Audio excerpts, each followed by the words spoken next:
All right, Professor Savage Dad. I know there's a screen up, but this is just how we do it. Alrighty. Why couldn't the bicycle stand up by itself? You already told us this one. Tight. Oh, you want the other one? And then you said, do that one. So yes! he's doing what you said.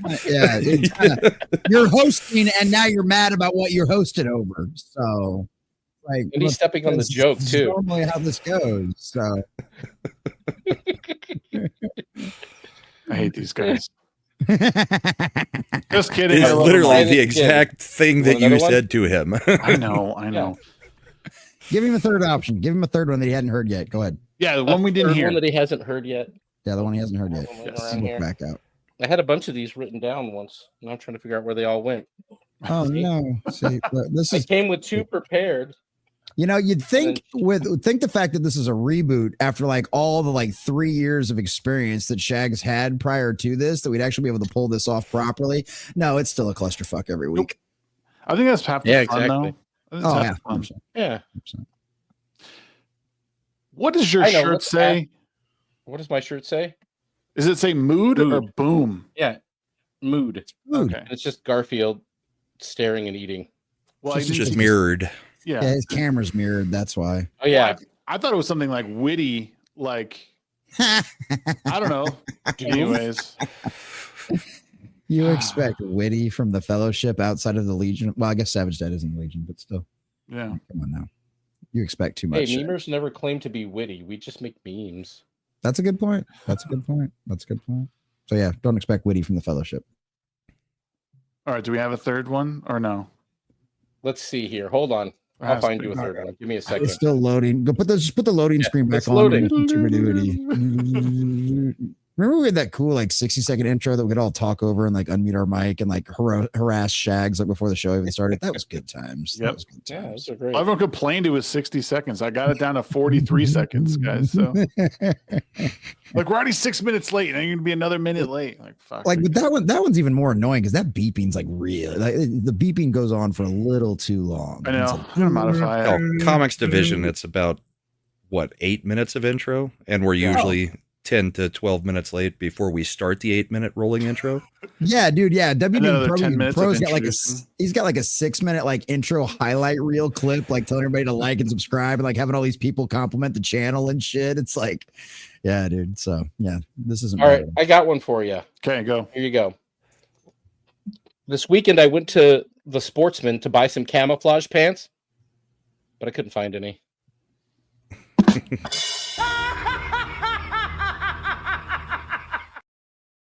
That movie's such a guilty pleasure. Not even a guilty pleasure. It's just such a good movie. It's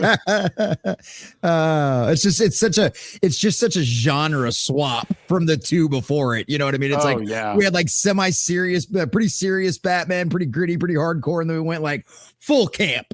Yeah. And then we had bat nipples and the bat credit card, and like it just kept going. We had the hottest Nicole Kidman's ever been, and we had a great soundtrack. That was like, I feel like Batman Forever and Nicole Kidman. I was like, yep, like I'm a straight guy. Yep. Like she's so fucking hot, dude. She's fine. I don't know. Michelle Pfeiffer is Catwoman though. Holy cow! That and that's such a different kind of like hot. I guess they were kind of similar. Like Michelle Pfeiffer was almost a little bit. It was like the crazy hot. And then Nicole Kidman BDSM was like, hot. Yeah. Yeah. Nicole Kidman was kind of like sleazy hot in a way because she was like she was kind of classy, but like she's like, you know, a couple times just very low cut stuff. Yeah, that one dress that she wears when she like turns around and is looking up. It's the picture that everybody, you know, pulls up of her from Batman Forever. Yep. Yeah.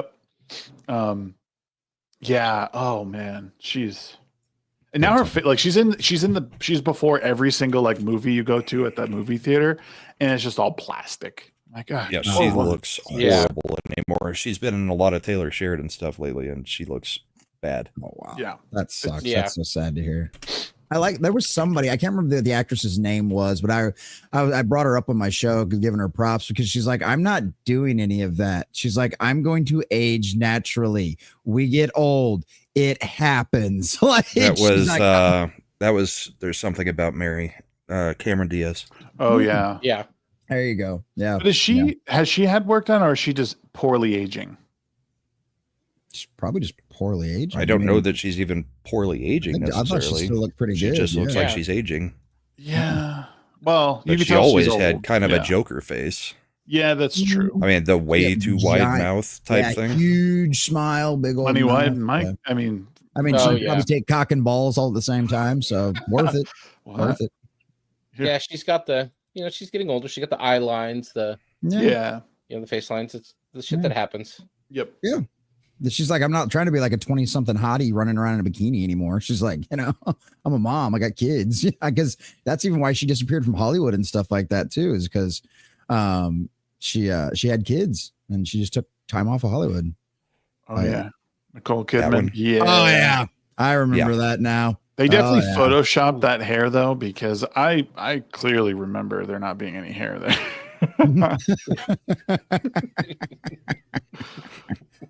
Honestly, if it wasn't for I just think Jim Carrey as the Riddler was there's no other choice. Like, he was the Riddler. He made that movie so good. Him and Tommy Lee Jones, I heard they didn't get really along together on set. No, but they did not. Yeah, as a pair, they I mean, in the movie they worked well. I didn't care for his backstory. I mean, they kind of worked well, but I mean, Tommy Lee Jones's Two-Face was trying to one-up Jim Carrey at all. I mean, he played Two-Face trying to one-up Jim Carrey's Riddler rather than playing Two-Face. Yeah. And his backstory was very weak in comparison to the Riddler. Like, the Riddler's made sense and worked. Not the Two-Faces didn't, but you had the awkward race swap of him, and then you have the guy just why does this guy have a thing full of acid while he's testifying in court? And oh my God, Batman's right there. How did he know? Hey, man, how it goes. It's how it goes. Plus, Val Kilmer was great. Yes. Yeah, Val Kilmer was good. Yeah, I don't think he gets enough credit for how good he was. No, he did a great job as Batman. He really did. Yeah, I think he played the part of both Bruce Wayne and Batman really well. Yes, I believe I'm a billionaire playboy. But I also believe, he's Batman. So and without doing not a lot of actors voice or anything else. Yeah, no shit. Exactly. No shit. Not a lot of them get that right. Not a lot of them can do both. I didn't mind Sparkle Boy's time as Batman in the latest one. It was all right. It wasn't the worst thing ever, but he sucked as Bruce Wayne. No. Complete ass. Yeah, I still haven't seen that one. I kept trying to get through it and I kept falling asleep. So I don't know. You got to watch it like a TV show. This is how I did it.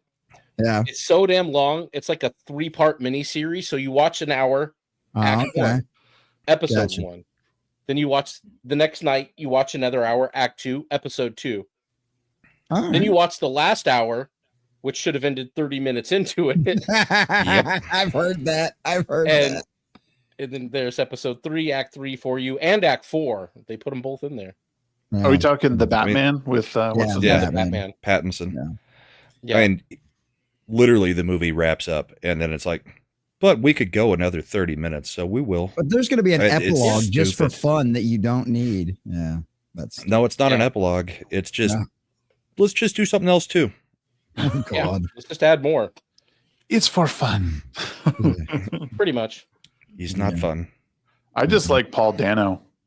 But I don't as the Riddler. I don't know. Was that even really the Riddler though? Yeah, that's the thing is that one was it was really I feel cool interpretation, but a poor execution. If you wanted to do a serial killer, there's plenty of ones that Batman's got in his entourage, the one that puts a tattoo on himself. Yeah, Zaz, the one that tattoos himself every time he kills somebody else. Zaz would have been a perfect grounded villain that would have worked out great. And he's not like super over crazy. He's not super over powerful or anything like that. He just likes murdering motherfuckers and he's good at it, you know? So that would fit in perfectly with whole Matt Reeves' I don't want to do a flashy, crazy superhero movie. So there you go. Yeah. Who knows? We're just dumb fans. We don't know what we're talking about. You do not. Well, okay. What's happened this past week? You know, I do have some stuff prepared, but is there anything of note that I'm like, because I'll be honest, I don't like fully follow everything anymore. Like the biggest things that I really, well, okay, let's start with this because I don't think we'll go on it much like for very long. And Brahma, you're probably more up to date with some of this stuff. Maybe Professor Savage Dad, but let me just pull this up. Whip it out. Come on now. Actually, you know what I'm going to do? I'm going to put it in private chat and have Jesse bring it up. I'll pull it up so that way you don't freeze. I was going to mention that. I was thinking about that. While he's doing that, I'll just kind of preface and saying, so there's a tweet I saw going around from Kyle Becker about the Biden's signature. Right. The auto pen. Yeah. So maybe explain this a little bit because I don't know. So how I think of this is that not every like president is signing all this stuff. Most of them are just using like auto pen or whatever. Why is this a big deal here? Like, is this something we need to worry about? Are these legit because of it? Like, I want to get your guys' thoughts and takes on it. Go ahead, Brahma. Oh, we'll let the guest go first. Oh, okay then. Sorry. I mean, so familiarize me here with this idea. I'm used to digital signatures, but what do they mean by auto pin exactly? Are we talking about an application just applying this? It's literally a mechanical machine with a pin in it that repeats the signature identical every time. It's supposed to be for like sending out letters to people and stuff like that is what it's supposed to generally be used for. Like if you write to the president and you get a letter in return with his signature on it, it's an auto pen signature. He didn't actually sit there and sign it. Yeah, yeah, I see this. It's basically for signing stuff en masse. Mm-hmm. Where you don't want to just cheaply print a signature onto it. Okay. You know, like pardons. And that's probably where I think that is where the problem is nobody knows whether Biden even knows what was being signed. Okay, so that's the issue. The issue is because it's not his actual signature, and the White House admitted that they had access to his auto pin. Who was actually reading through these things and who was putting him in front of him, and was he actually aware of what was being signed with his name? I mean, we could argue that for all 4 years of his presidency that he had no idea what he was signing or doing the entire time. So, but the argument becomes because they were all done by auto pin and we don't have any idea. Like, are those pardons voided because he didn't actually sign them? Because that's not like a signing en masse thing. Like an executive order, you can slap a signature on a freaking executive order. If you're going to pardon your whole family, I think you can take the time to write your name 7 times for each member of the family. Yeah. So that's where the problem comes in. That's absolutely one of these things that, like, this is why your leader's cognition is so important. This is why, like, the 25th exists for instances where people can just abuse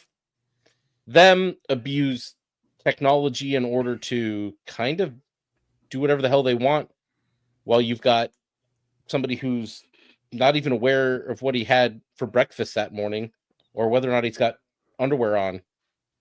He's just aimlessly pooping his pants at the Vatican. Yeah. I mean, that happened early on. So if we want to draw the line from when he shit himself at the Vatican for that really happened though. I mean, it was kind of weird for him to disappear and do like a wardrobe change and everything else for like 3 hours. That's kind of odd. I think the real question is, would we ever know? No, probably not. Somebody knows. Didn't he do it again in the UK with the Queen? Possibly. I thought I remember. Wasn't it the Queen and the Pope? I mean, he crapped himself in front of both of them. So Garrett presents the question. Why is it a thing anyway? So I can agree with this. Why would you allow? Right. I mean, I would think that he's signing so many things. So maybe that's why. But either way, it seems. Go ahead. Sorry. I was going to say, I think we have a particular set of requirements on being the president. You have to be citizen, 35 years old. I think that if you're at a point in life where you can't work a pen, you're out. You're done. But this is where 25th, whatever.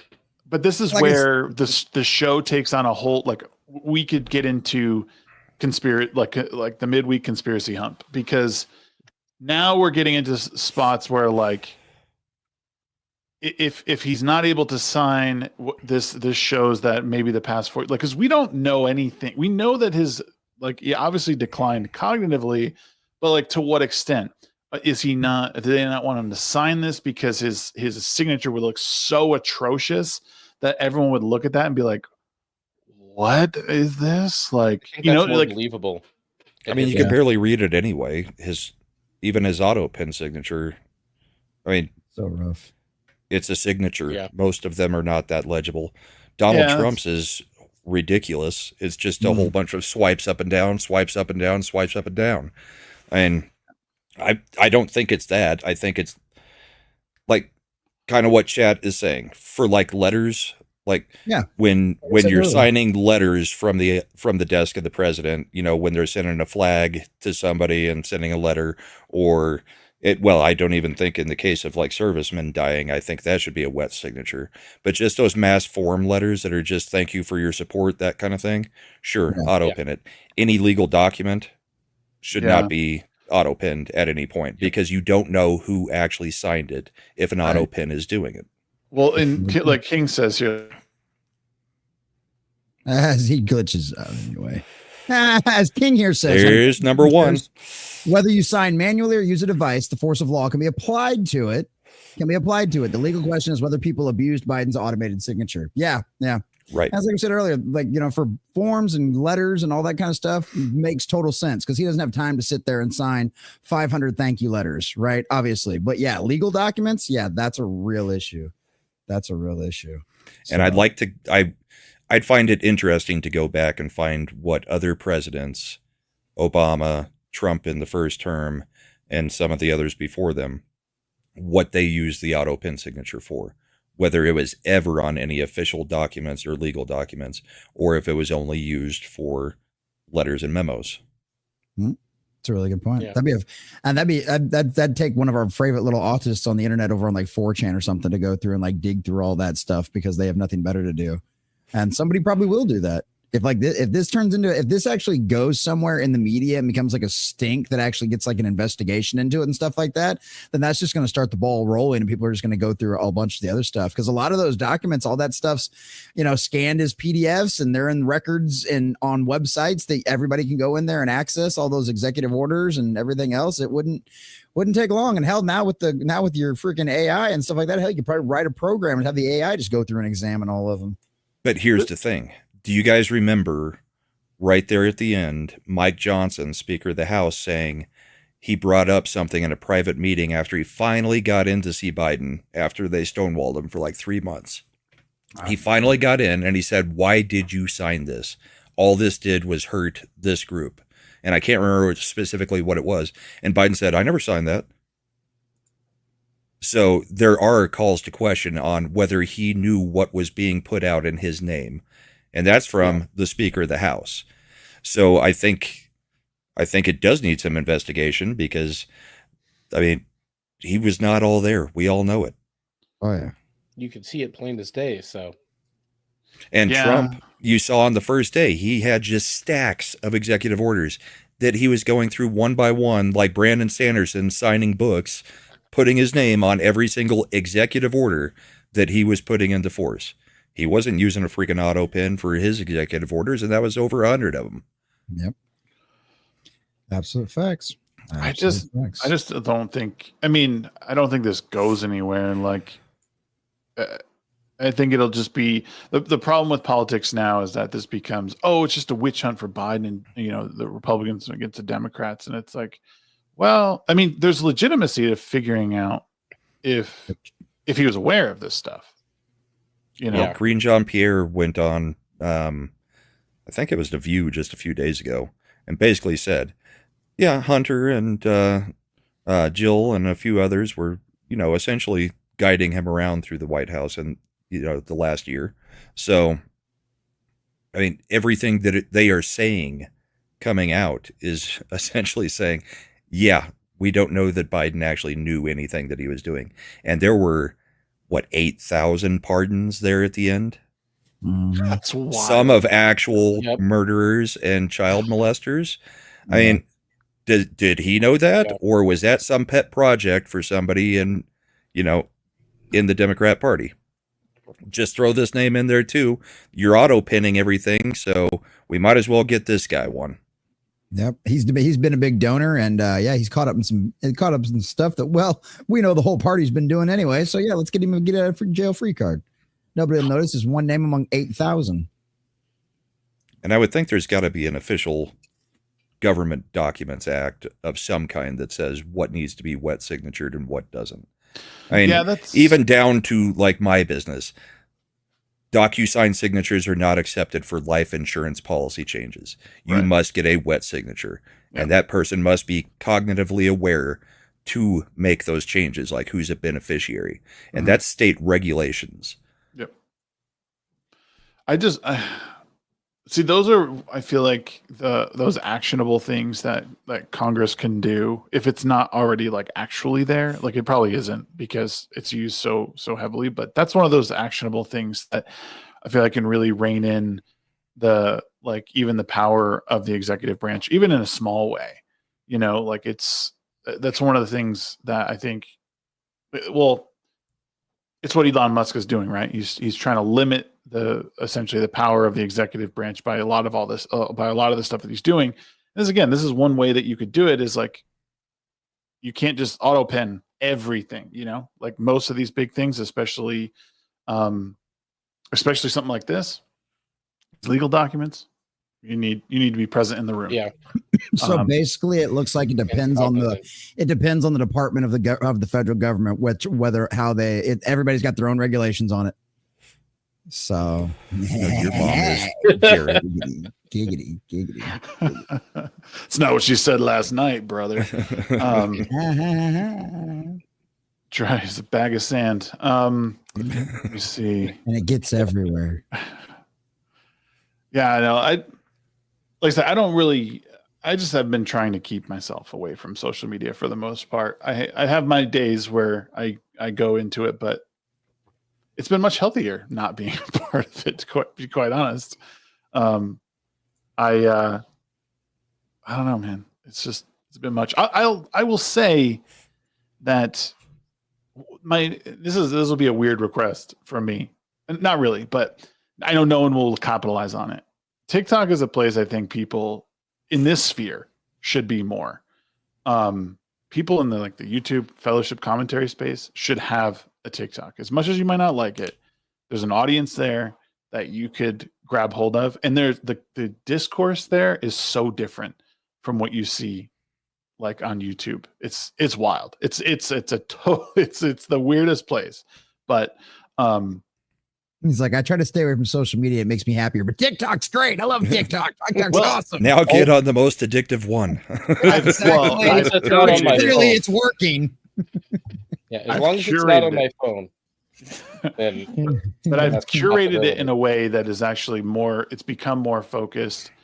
Well, it still has like the debate side of stuff, but it's been curated a lot, like with the work I do, like home renovations, contractors, inspectors. Like I get a lot of that side, writers and books.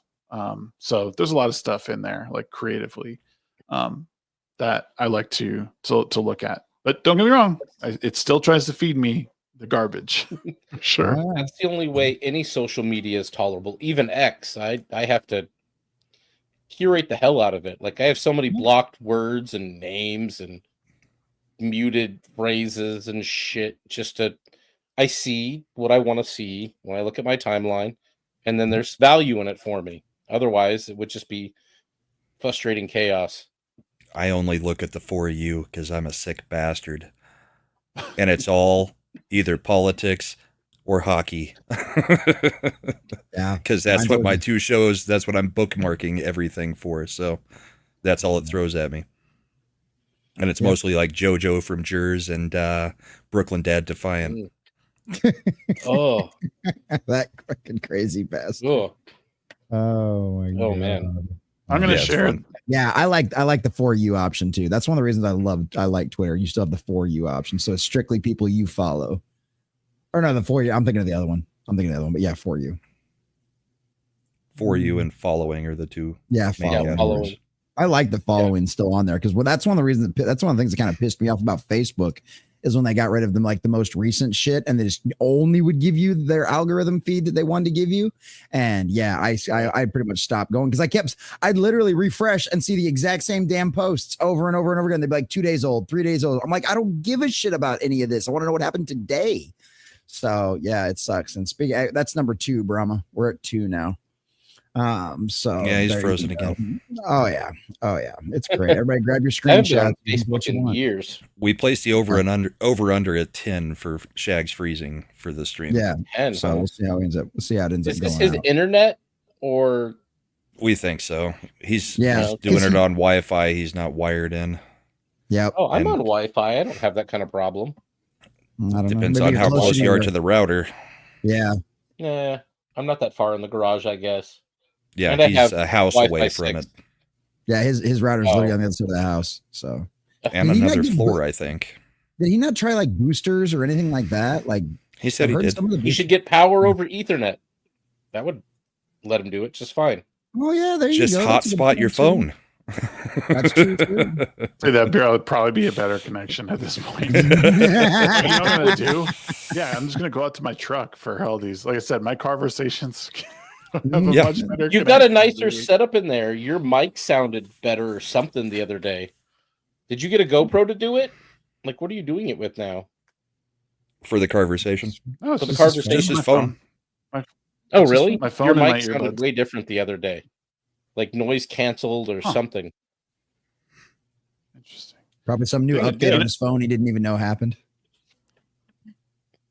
I can't move the router location. Well, I don't want to talk about my fucking. We have this conversation we've had this conversation at the beginning of every midweek hump since the reboot. Yeah. So Shags, look up power over Ethernet. It'll probably solve your problem because it'll let you wire in. Okay, I will. And you won't have to. Yeah, you're not going to have to actually like run any wires. They're already. Is it power over Ethernet or Ethernet over power? Because it runs through the power lines at that point, right? Well, I mean, power line in your house. Yep. Yeah. Either way, it'll come. Plug it into the wall. Plug an Ethernet cord into the bottom of it, and there you go. You're connected. Yeah. Insta Ethernet cord. There you go. It's time, Shags. Run the damn wire. Did that link get in? No, it didn't get there. There's no link in private chat. Okay, so this is just funny. This is a funny thing. I actually tried sharing this, and as soon as I tried sharing it, my internet was like, "Nope." It was just a picture.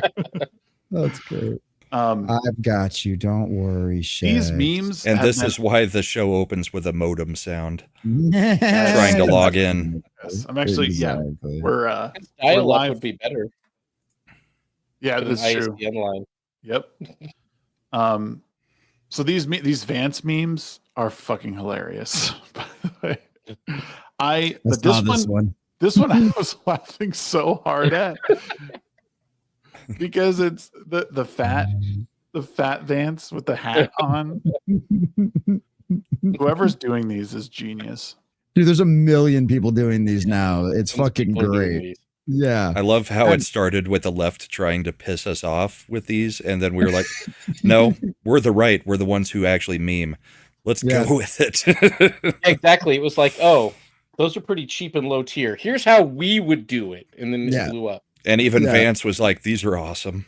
It's like, I love the timeline that we're in where our vice president is tweeting out memes of himself that we're supposed to be making fun of him, and he's loving it just as much as the rest of us. Like, this is the best. This is the best. Oh, yeah. Down below I see there's people replying to it with memes. Oh yeah, there's another. There's like a Jeremiah Johnson one, a Frodo one. Oh damn.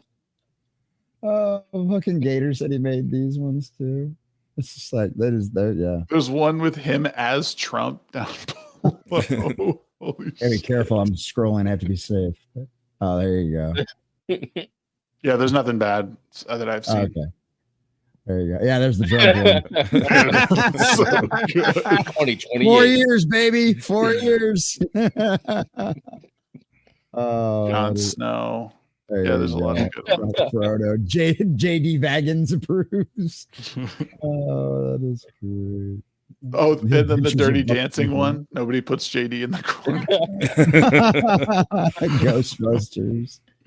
Oh, this is great. Yeah, this has been one of the highlights of the week of the last couple of weeks. Has been. Why did this start? Because they were trying to make fun of him because he was like chubby. He looks like a chubby kid. Is that essentially why? Yeah. Yeah. Is that what it is? Well, that and the whole weird thing, that they tried to pin on him. Yeah. So saying he's weird and shit. But yeah, no, and it's just like, yeah, we've done so much better with this as always. Meanwhile, Trump hit him harder than any of the memers. It was either yesterday or today. They're in a meeting and Trump just stops talking in the middle of his sentences like, your socks look stupid. What are you doing, JD? These socks are so freaking distracting. I don't even know how I'm keeping this sentence going. He's like, Usha, can you take him shopping? And JD's just like, sorry. He was far more embarrassed about that than he is about any of these memes. Oh, dude, I just go. Like the next day, I'd walk in there with like knee-high Doctor Who socks on or something like that with big bright patterns on them. Like, all right, we're gonna show you distracting.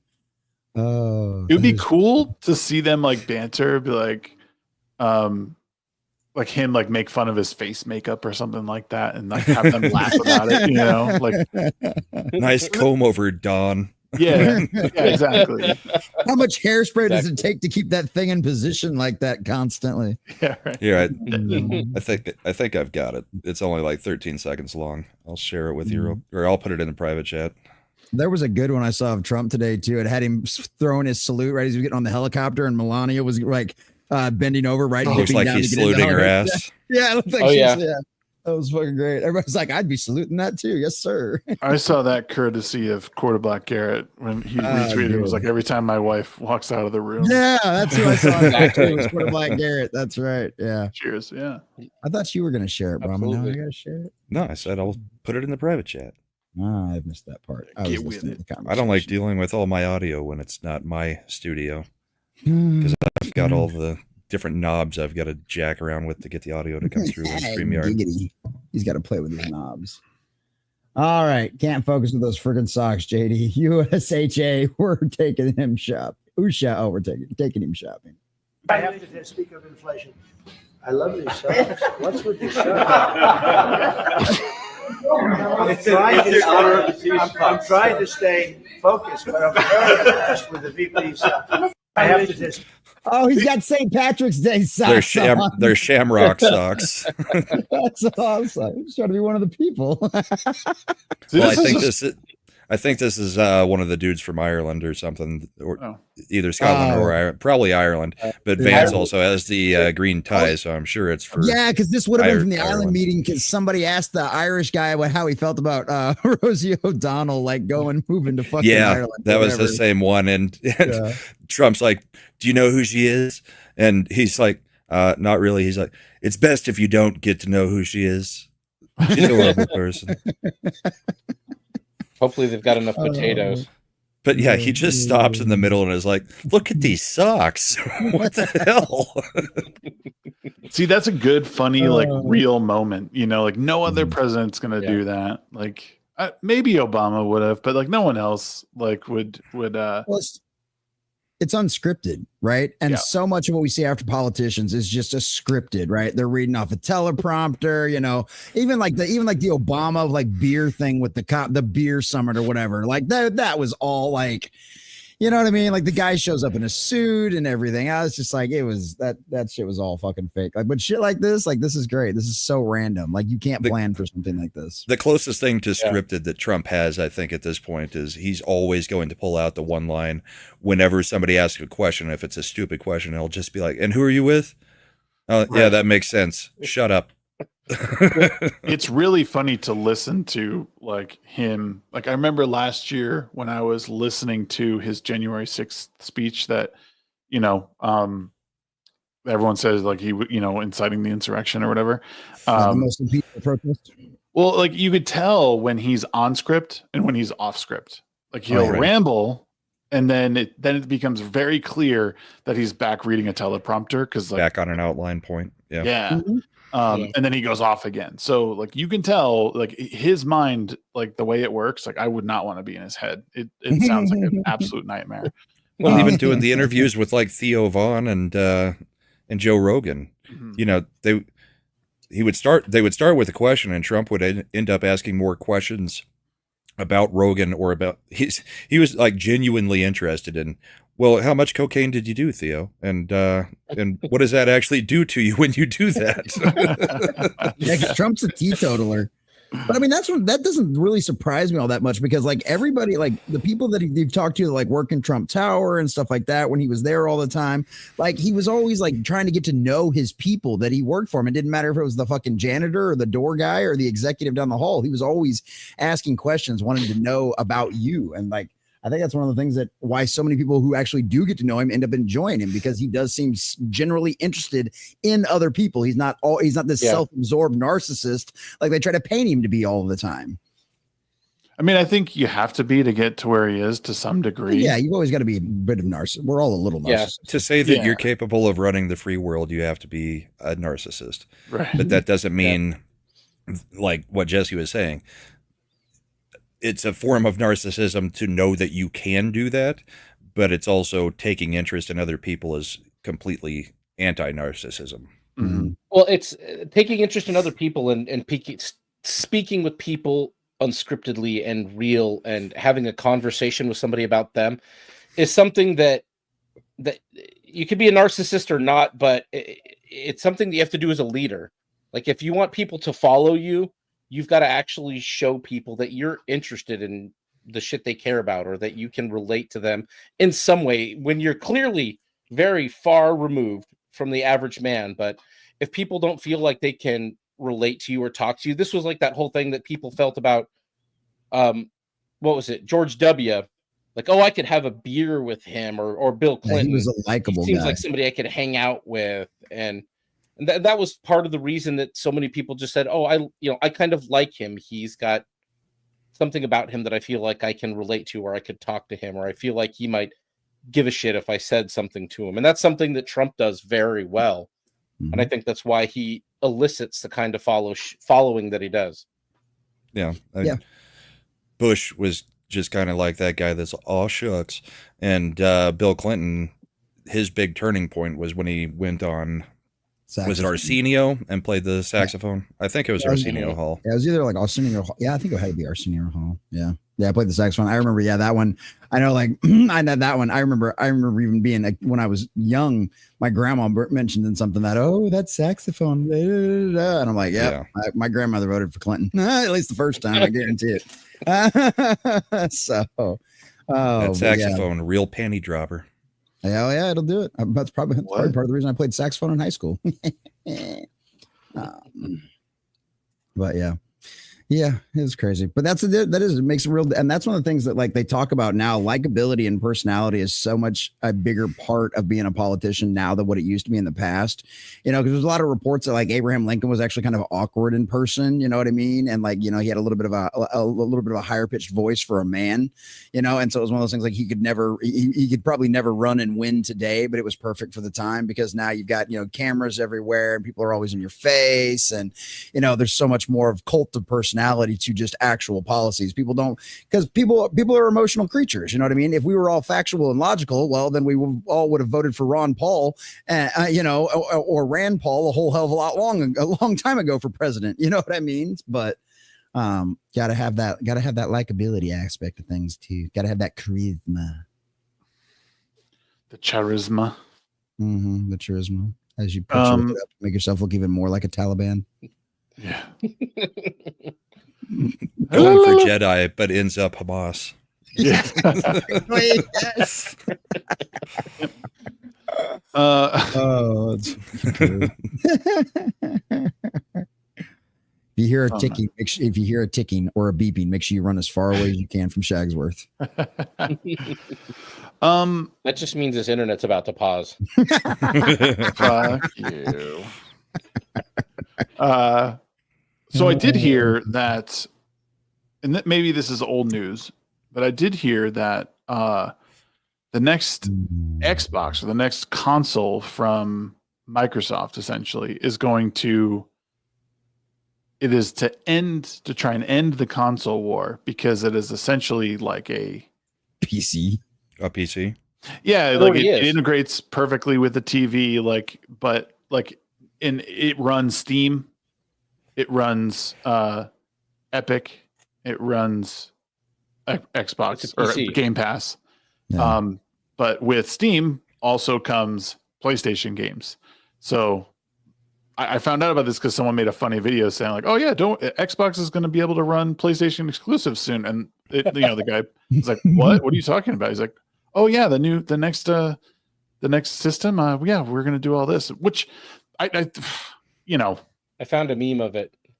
It's just a Steam Deck with Xbox buttons. Yeah.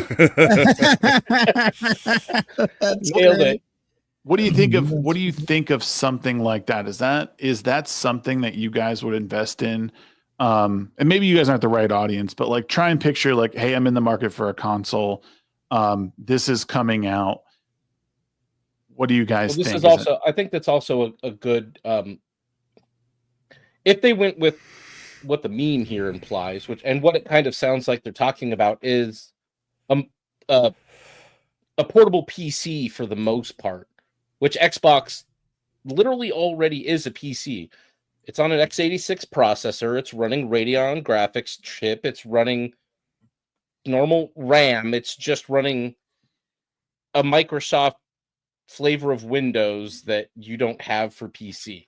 That's it. And I mean, it looks like a PC too, doesn't it? Isn't it like a square box too that like it stands looks like up? a little. It looks like a mini PC tower, doesn't it? Yeah, it looks like a mini PC now.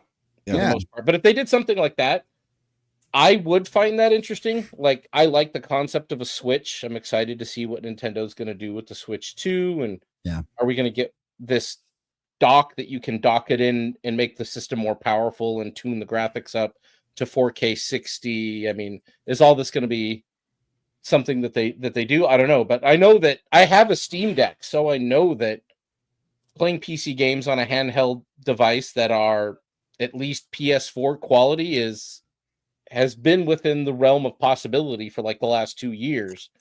So saying that you could get maybe, I don't know about next gen quality graphics, but maybe 4K graphics on a handheld Xbox portable PC that you then dock in an X dock that integrates it into your television. That's two different systems. They're doing Microsoft's doing a portable, but their next console is basically going to be a PC, is essentially what they're saying. No, yeah, Xbox. Okay, I thought they were saying Xbox announced a while. No, Xbox announced they're not trying to go the Switch route. Xbox is just going to get into the portable market. They announced that a couple of months ago that they were going to start making they were going to start developing a portable handheld gaming system. Interesting, but almost seems unnecessary for what their goal is to have it all be basically Windows.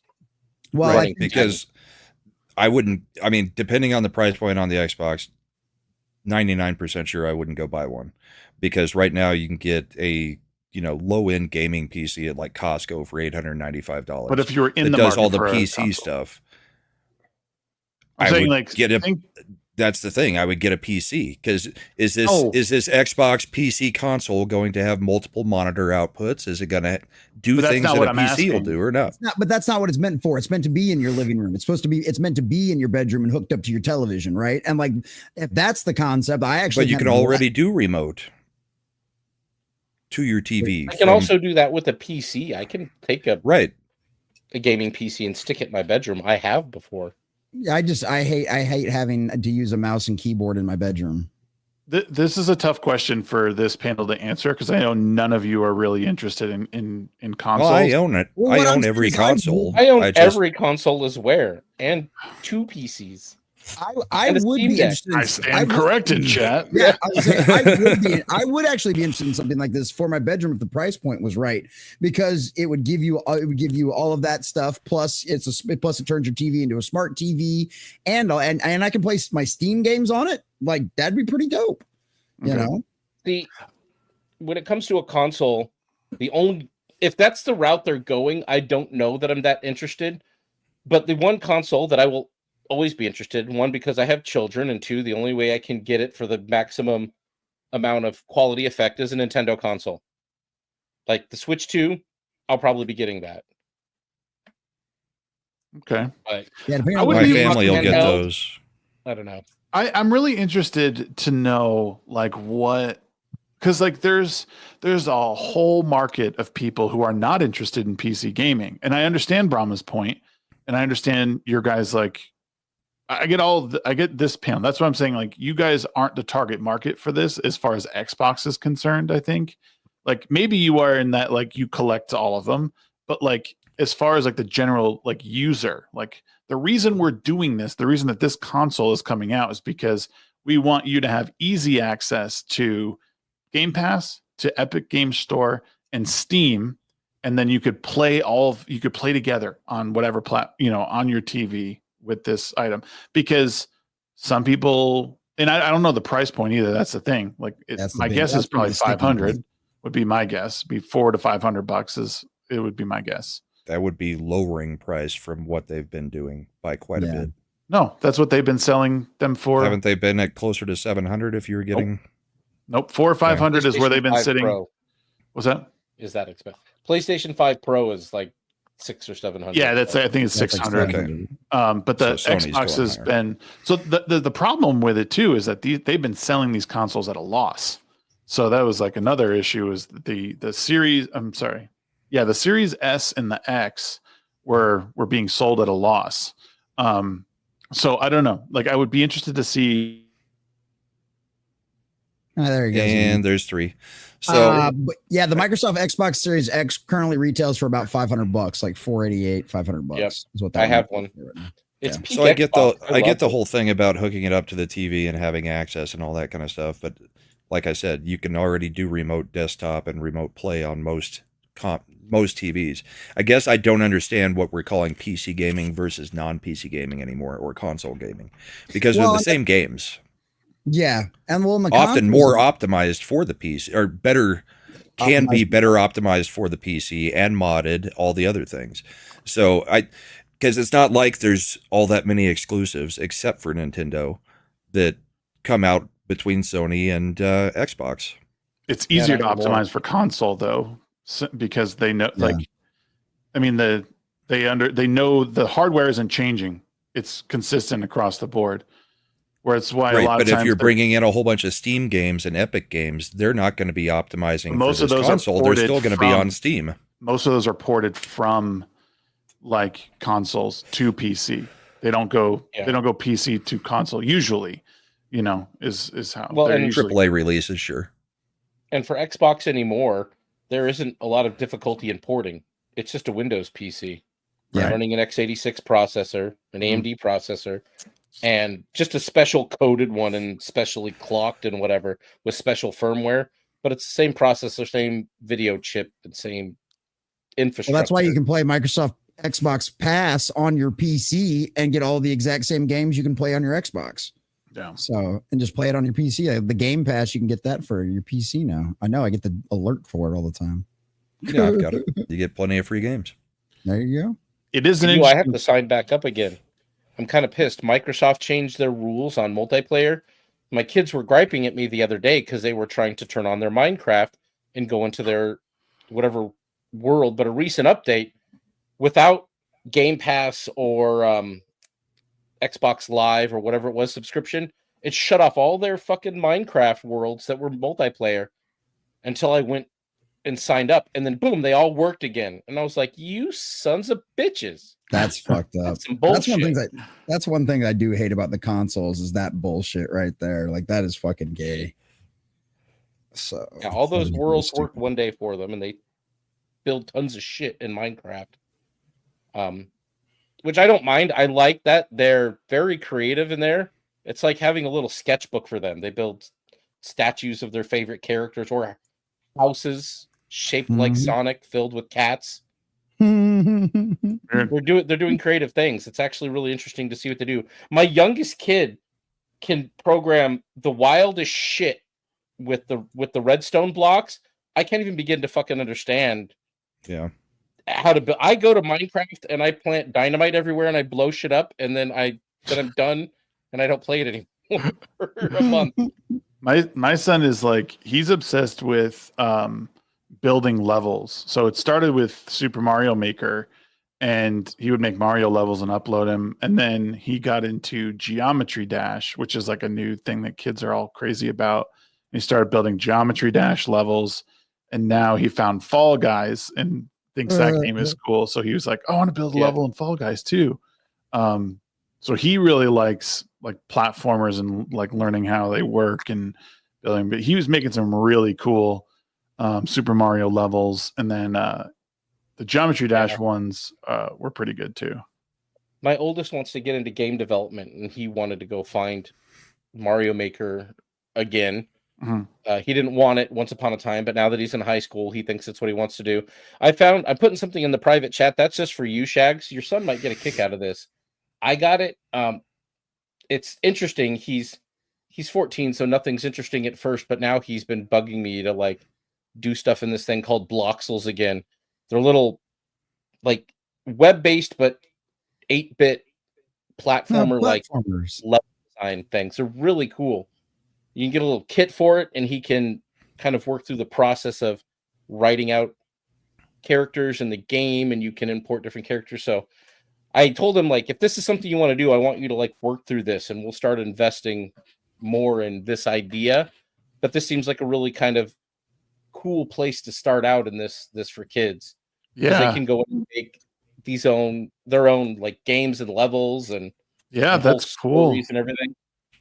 Yeah, he likes pretty cool. He likes building characters too. Like, so the other thing he does in his spare time is he writes like comic books and stuff and makes up his own like characters. I don't know if you guys are familiar with like Dogman and Captain Underpants. Like, he loves those comics. I saw that last week. Yeah, and he makes comics very similar to those. Like, he made one called Potato Cat.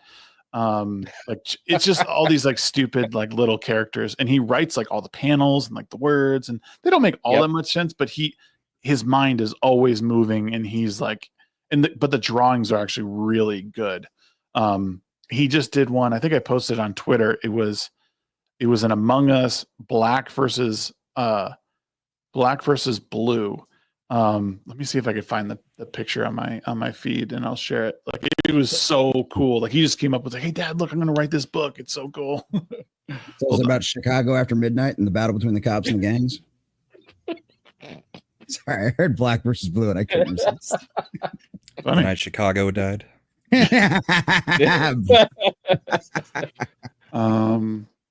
Hopefully my computer. You know what? I'm just going to share the tweet with you, Jesse. I got to do everything around here. Yeah. Plug in your PC, damn it, Shags. While they're bringing that up, I forgot to ask at the beginning. What are you drinking, Professor Savage Dad? Because you're another whiskey guy. Michter's. Some Michter's. Michter's bourbon. There you go. Nothing too crazy. Nice. Very nice. So yeah, I found it at Costco the other day. Whenever I find the smaller brands at Costco, I'm always drawn to pick it up because they disappear so quickly. Is that one about $59.99? I believe that one was about $40 at Costco. Costco typically marks them down a little bit, yeah. Oh shit, we got the Camelot raid coming through. What up, brothers and sisters? Pull up a chair. We're looking at my son's artwork. Oh yeah. What's going on, dude? Yeah, I just watched him last Friday, of all things. I thought my kids hated it because it was loud the last time I took them last year. to the same race. And then it was about a month ago. They're like, "Hey, are we gonna go out to watch NASCAR again this year?" And I'm like, "You guys want to go?" Even the 14-year-old who hates everything because he's 14 was like, "No, I really want to go." I'm like, "All right, well, I guess we're going." And then it rained all day, but it was a fun race though. It's always fun. I love going to NASCAR. Take my kids back out to the dirt track. We've got a dirt track right outside of town down here that's a lot of fun. My son loved it the couple of times we went down. I need to take the whole family out there because those are fun too. The dirt tracks are great because like you can know, like I had a couple of the guys that I worked with out at the base that actually built cars and raced out there, and that's how I found out about it. Went out there, and it's a blast, and it's cheap. You know, it's not very expensive at all. So yeah, the ARCA race is hella cheap. The Friday night race for NASCAR is like $28. There's tons of people with their campers out there, which if the tires on mine weren't a problem at the time, I probably would have been inclined to maybe take a weekend, but it was pretty cool. Real quick, just want to hear, I'm going to pull this down real fast, but I just want to say thank you again to Camelot for dropping everyone over here on our channel. Thank you so much, man. Camelot. Hope you're doing well. I'll see you Friday. We are we're about to talk about, we're just been talking about everything, but we're talking about artwork. I was showing off my son's homemade little comic that he's making. But yeah, no, I hope everyone's doing well. Feel free to hit the like button on the way in or on the way out, as it were, whatever you're doing. But we appreciate you being here. Subscribe if you haven't already. Yes. So yeah, this is just like, again, my son's little thing, black versus blue. Dude, he thinks color. I love these. Yeah, he basically thinks that he like I think blue believes that he killed everyone, and then all of a sudden black shows up and they are going to have a fight to the death is essentially what it's all about. So what does it say? Who will win when the imposter black kills every crewmate? He notices he left on left one crewmate. Yeah. Oh, yeah, he left one. So it was the other way around. So black was the imposter. He killed everyone, or so he thought, but there's one left and it's blue, and then they're going to fight. So he started writing this, hasn't finished yet, but like just one of those things. That's pretty cool. Yeah. See you soon, Rankin. Yeah, that's neat, dude. Yeah, dude, I love seeing that stuff. My second son does a lot of that. I find it all over his room on the floor when I tell him to clean. Yep. Yeah. It's like, dude, I bought him a folder. I'm like, I'm going to throw your art away if you don't put it somewhere, because there's so much of it. Constantly drawing single pages in writing books that I give him, whatever. But he doesn't put any of the pages anywhere but all over the floor or the table. And I'm like, I bought him a big folder. I'm like, put them in here. There's individual folders. Stick all your art in here. You're going to want to keep this. You're going to want to look at this when you're older and see how much you've progressed, because he loves to draw. But I still have to remind him to put it in there all the damn time. We did touch on it a little bit earlier. I just want to bring it up because I know we got some in the chat. Maybe some more people from the chat could also weigh in on this. But Rosie O'Donnell has left the building, y'all. She now resides in Ireland, and I the reason I put it on to talk about tonight was because all these celebrities made this claim that if Trump's elected, I'm out of here. And some of them are making good on it. This is one. I feel like was another one that also made good on it as well. Somebody moved to Ellen DeGeneres is trying to pretend that that's the reason she's going, and not because everybody hates her. Oh, yeah. Yeah, she was already planning on leaving anyway before all that happened. Yeah, because I remember that. She's like, yeah, we've been looking for places, but they'd planned on doing it already. So. I mean, good for Rosie for actually following through. She's at least doing it, but right. I feel bad for Ireland. Yeah, no shit. Yeah, the price of potatoes shot right up as soon as she landed. Oh yeah. She probably had half the potato famine part 2, Rosie's arrival. I love that. And she's imported or I guess exported herpes to Ireland now, because oh god. You remember all those videos she's been doing. She's like, I don't know if it's herpes. Everybody keeps asking me if it's herpes. I've always got these cold sores on my lips. Fine, I'm going to go to the doctor and get it checked out, see if it's herpes. Yeah. Then we never got an answer. Well, that means it was herpes then. In all of her crazed videos, she just had like gigantic cold sores all over her mouth. Yeah. Jesus. Yeah. Well, is I'm it? so glad I didn't watch any of those videos. I think the same thing, Brahma. Like, look good for her. Like, I'm glad she's like makes good on her promise of leaving. You know, and because I think most of these Hollywood actors are just hypocrites when it comes to this sort of. It's all performative. Like, but it's virtue I'd be happier if she sold her house here, and it wasn't just oh well, I've still got my house in America, but I'm also going to go live in Ireland now. Right? Yeah. Because that doesn't feel very permanent, or like she can't just come back whenever she wants. I mean, she's not committing to it fully. Well, she said she just couldn't handle being here during this tumultuous time. She just had to get out of the craziness. Like, okay, have you seen what's going on in Ireland lately? I guess that's just more your style of crazy. Oh. But now she'll be with the O'Donnells. Yes, absolutely. Yep. Yeah, I mean, there's no doubt. I think right now politically, it's super turbulent. There's a lot going on. Like, I think Trump is trying to do a lot of stuff in a very short amount of time, and it's making people's heads spin. I think even his supporters are like, "What are you doing? What's going on?" I did a breakdown of a discussion between Destiny and one of my favorite TikTokers, Matt Dearden, this past week, and it was really interesting to watch. It wasn't Matt's finer moments, but it was still interesting because he's someone who is pretty balanced in his politics, and he will sometimes agree with what Trump does. He's really good at breaking down like economic policy, constitutional law.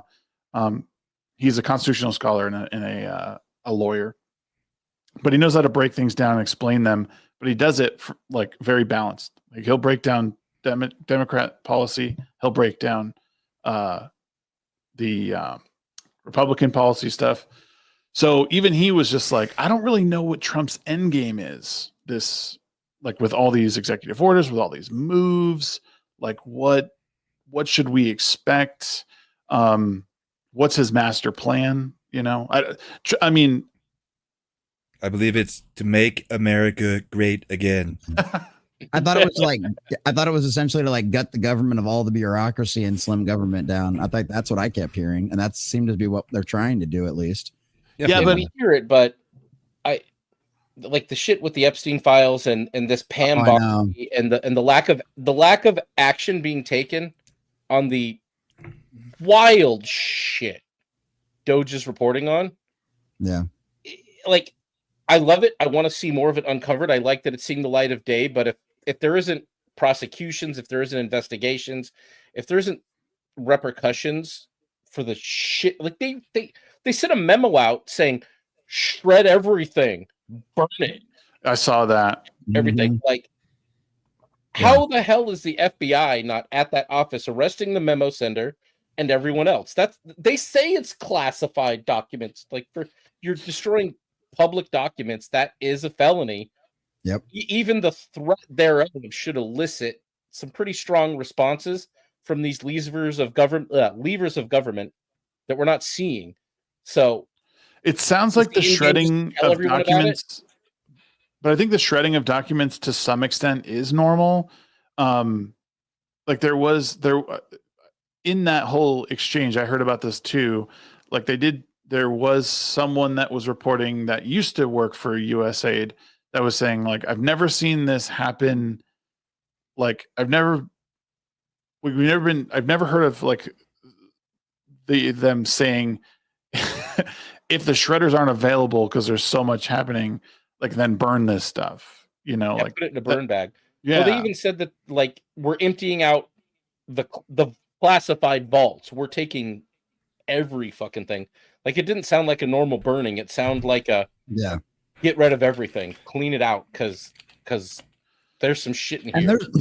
And I know for a fact there are certain federal laws about how long you have to keep federal records, Right, because I dealt years. with that, the documentation in the Air Force on your aircraft. Like you have to keep all of that documentation for like 20 years. Like, and even after it gets a point where the binder's too big, you retire it and it goes into a file folder on that aircraft and it has to be kept for like 20 years.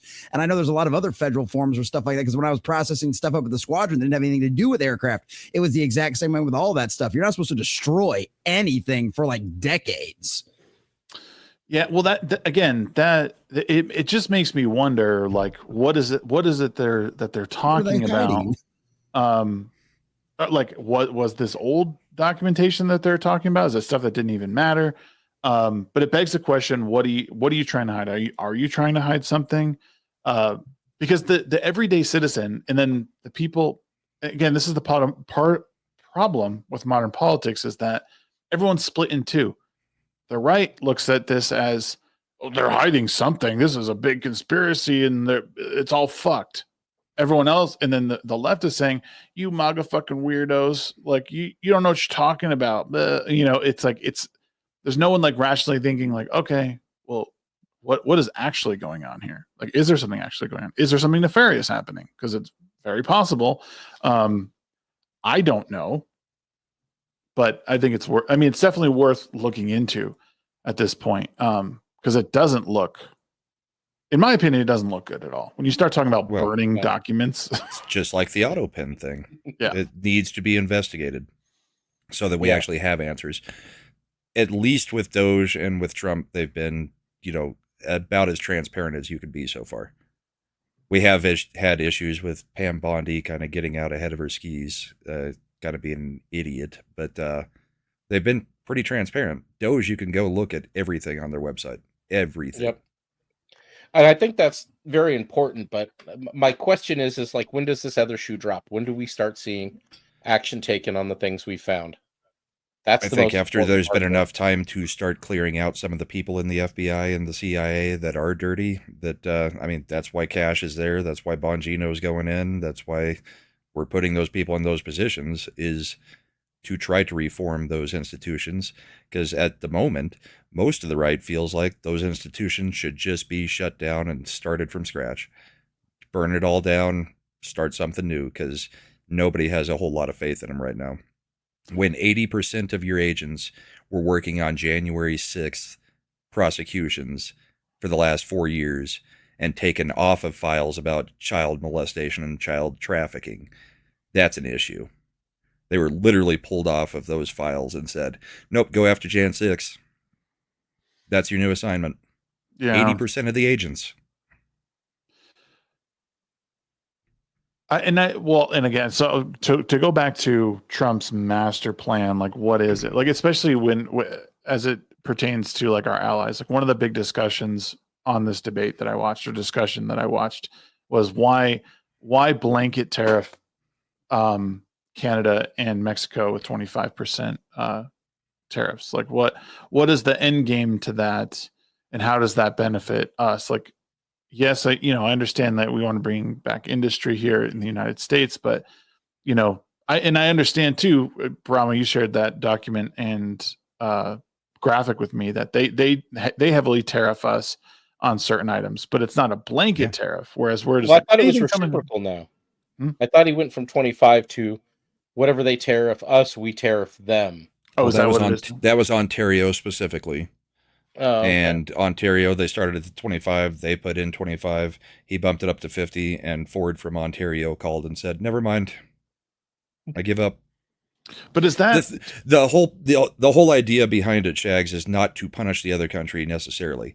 It is to bring things into line with free market. Because if everybody is tariffing us, and we tariff nobody except for, say, China, why should our stuff get tariffed? How many people are in India? It's over 1 billion, I believe, right? Yeah. Yep. You know how much? So these are just rough examples. I don't know the actual numbers, but the tariffs that India puts on our vehicles. So if you were to buy the vehicle here, it's 50,000. You buy the vehicle in India, it's like 185,000. So there are no American cars to get sold in India.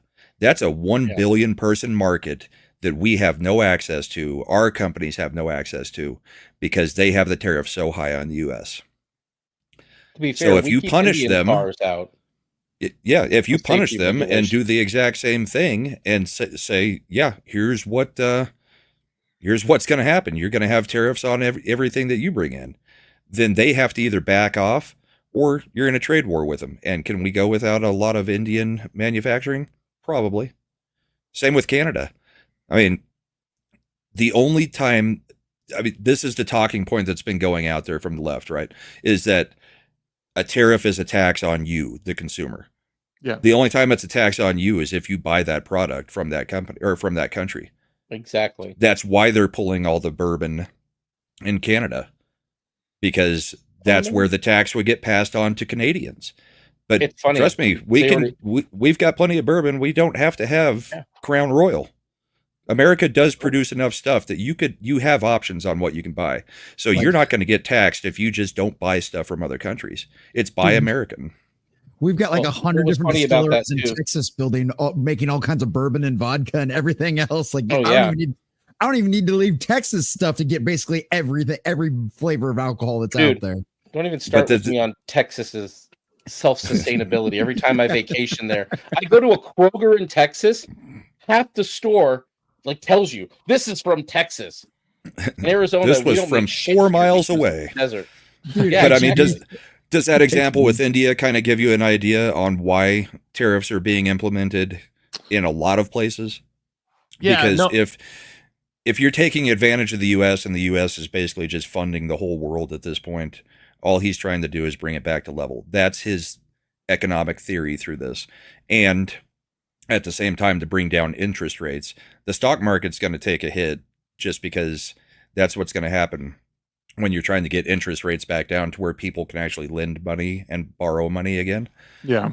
I mean, all these things are making sense from a right-wing economic plan, because the left-wing's economics is we print money, we print more money, we raise taxes to take money out of the system, and that's how we try to control the inflation, is we tax more so that more money comes out of the system because we just didn't destroy those dollars. But it's always just print money, tax more, print money, tax more. The right is more trying to make actual adjustments to the way that the financial systems work to where everybody has money if they're doing something to make that money. Everyone needs to pay their fair share instead of enriching despots of the U.S. taxpayer dollars. Yeah. I guess the criticism comes when, of how he approaches it. Like, he's not like with our allies, he doesn't seem to be the nice guy, right? It's just like he's just trying to do his usual strong arm of this, like, hey, blanket, 25% tariff on you. And I understand the reason behind him. I get it. I would love to see more industry come back to the US. Is it going to work? It might. One of the theories is, and actually I could actually show you. I'm not I know with the tariffs, and Apple announced like a $500 billion investment in manufacturing in the United States after all the tariffs were brought up. So that's great. Bringing manufacturing back. The other thing I saw was that this was in hopes that I was going to show the video, but it's TikTok. It's on my computer. I'm not going to send it to you. It's too stupid. The idea was, if we're going to get rid of the income tax, that puts capital back in people's, gives people more capital to reinvest in the U.S. markets. And I thought, well, that's interesting. It's the long game, though. That's the long game, which obviously, that's what this is regardless. The issue becomes when in 4 years, the next person just reverses it all. It doesn't, we're over-regulated here in the U.S. That's why there's not a whole lot of industry here. Yes. You go elsewhere because it's super cheap labor, just exploit whatever you can elsewhere because you make more money that way. Every single person in every line of work wants the cheapest labor so they make more money. Well, there was an example that I heard somebody bring up the other day that, the media between 81 and 83, Reagan was trying to do similar things to what Trump's doing. He couldn't quite get to the extent of what allegedly Trump is getting done out there. But one of the things is the media from 81 to 83 was constantly bashing Reagan, saying, you'll never get reelected. You'll never get reelected because this is going to hurt everybody so bad. And then what happens in 81, 84? He gets a 49 state landslide. Obviously, Trump's not going to run again. Obviously, we know that a 49 state landslide can't happen anymore because of demographics and stuff like that. And I don't know, maybe the flood of illegal immigrants from other countries, but either way, like it's one of those things is where he got overwhelmingly elected because guess what? All those really crappy times that sucked and was really rough, where they had to have like a 27% interest rate in order to suck back in all the money and all of that kind of stuff that they'd been spending and blowing for the last couple of decades. Well, guess what? After that, we had a boom and landslide reelection, so it's gonna suck for a while, but if they're actually doing what they're intending to do, it will be much better long term. It's gonna suck getting there, and the news media is gonna do what the news media always does. So yo, what up, Boost? Yeah, and I think Trump bumped it up to, for every one regulation put in place, he's now repealing 5 or maybe 10. I mean, that's the rules that they're going to operate under. 10's a good start.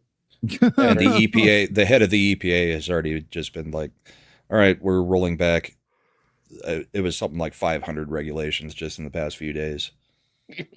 Good, because that's the biggest problem is we have an administrative state that writes legislation, because the bills they pass in Congress are we'll let them regulate it when they're done, and it's like that is a huge problem. Not anymore. Not anymore. We don't. But this is destruction of Chevron deference.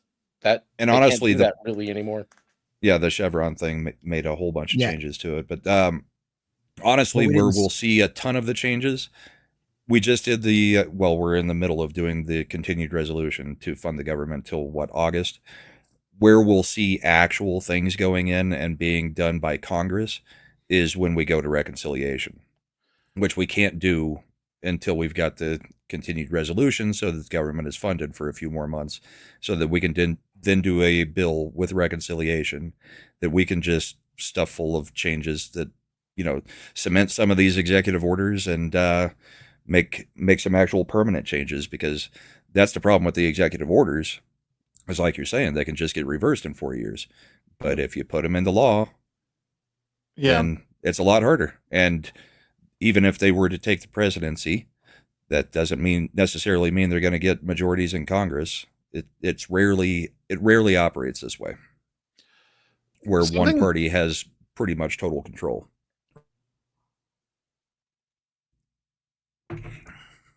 And he froze. That's 4. Yep, and he 5. froze. That's 4. I think it was 5, 4. Nope, there he is. Hey, now he's back. Am I back now? Yeah, now you're back. Yeah, we didn't catch anything that you said though. So, something that I talked about on Tuesday was the fact that when these things happen and Trump's like, for every whatever, I'm going to roll back 10 regulations or whatever, and then then he's going for the neck on the EPA.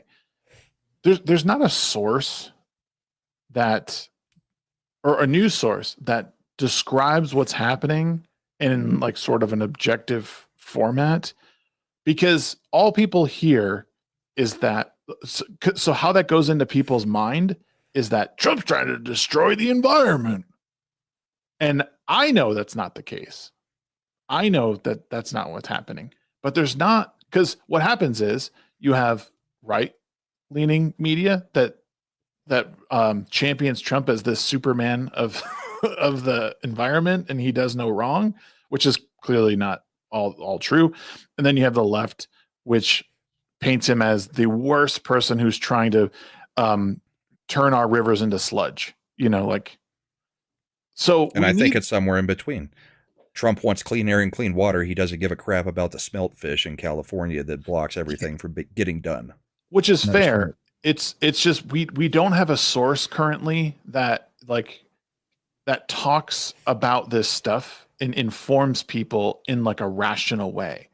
That can tell you hey, all these things, all these regulations were taken back or whatever. Okay, now what does that mean for you? It means bump, ba bump, ba bump, ba bump. And if it does exist, it's like it's hidden and it's a specialized niche creator that's doing it. And then they're like labeled as some crazy person, you know, like.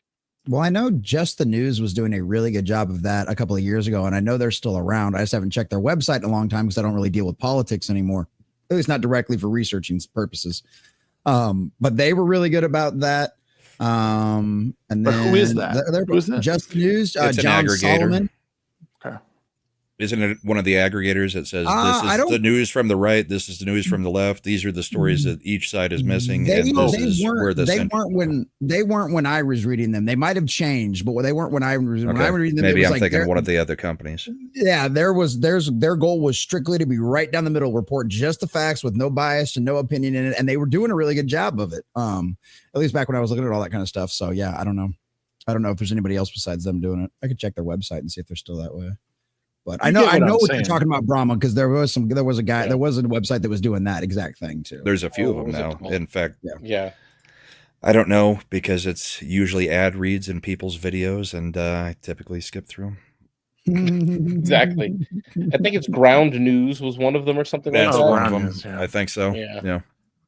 But I wouldn't even say that's like a big outlet necessarily. Like it's there as an aggregator and tells you where these are, like who's reporting on what, like how many articles are written. You mean like an unbiased or kind of an even kiltered outlet? I don't think one could exist in today's market. I mean, someone like a whole network and a person sitting in a chair like this, and they're going, the EPA, these regulations were blah, blah, blah, blah, blah, and just listed shit off. You know what I mean? Like it would describe to you as an unbiased source, like this is the regulation that was repealed. This is what it did. It doesn't mean that the rivers are going to run red with the blood of all the deer in North Dakota. It just means, you know what I mean? Yeah, I get what you mean. Well, I don't see how anybody funds that because I don't think anybody. I don't think there's a. I think there is a market for it, but it's very small. People. Your just market for it is called Twitter. It's people bringing information to Twitter. Yeah, but no one listens to Twitter. Half of the people on there are lying because it makes them money. Yeah, but half of the news where most people get their news. There are also getting all of their information from people on Twitter. This person on Twitter said this about Trump's latest. I think that's kind of a really pessimistic way to look at things. If you legitimately believe that half the people on Twitter are lying. I think there's there are plenty of engagement farm people out there, but there's also a lot of genuine. Yeah, but I think once people started earning money from Twitter, you saw a huge shift in people. Okay, if not blatantly lying, completely clickbaiting or stretching the truth in a way that was very dishonest. And I don't think I don't have a negative outlook necessarily. I just think at this point I'm seeing a lot of people intentionally mistaking something or misrepresenting something because that will encourage people to share, like it'll be seen. I just think Twitter has a bit of a mark on it because one, Elon runs it. We all like it because we all get behind like what he's doing and what he's done. I like it because I find out things about 3 days before my wife does on Facebook and Instagram. Yeah. Yep. That's fact. It's breaking news on Twitter. It's 3 days old when she brings it to me and says, "Did you hear about this?" Yeah, 3 days ago. Yeah. Always. Yeah. Well, and that's the thing is what's wild about all this is like, I don't know. I didn't use Twitter in this way. Twitter, or X, has evolved quite a bit since I really took an interest in content creation like 5 years ago. On YouTube. Right. It's changed dramatically. And I don't know. And this will show my bias. We all know what my bias is, but I think that a lot more people on the right are more capable of going and finding the neutral news and at least balancing things out, because statistically they have done tons of things in the past, like 3 or 4 years, where the left literally every time they answer something, a survey or a poll, they do not go to any other news sources ever. They only get the left news sources. The right has been forced to go find answers because forever there was no mainstream answer for the right side. You might be right about that. And you can say Fox News, OAN, but a lot of people on the right don't like Fox News all that much either, or at least not anymore. Not since Trump came down the escalator the first time. I pretty much quit watching after Glenn Beck left. But this is the website I was talking about, was Just the News, because like their slogan is like just the news, no noise, is kind of like what their thing is.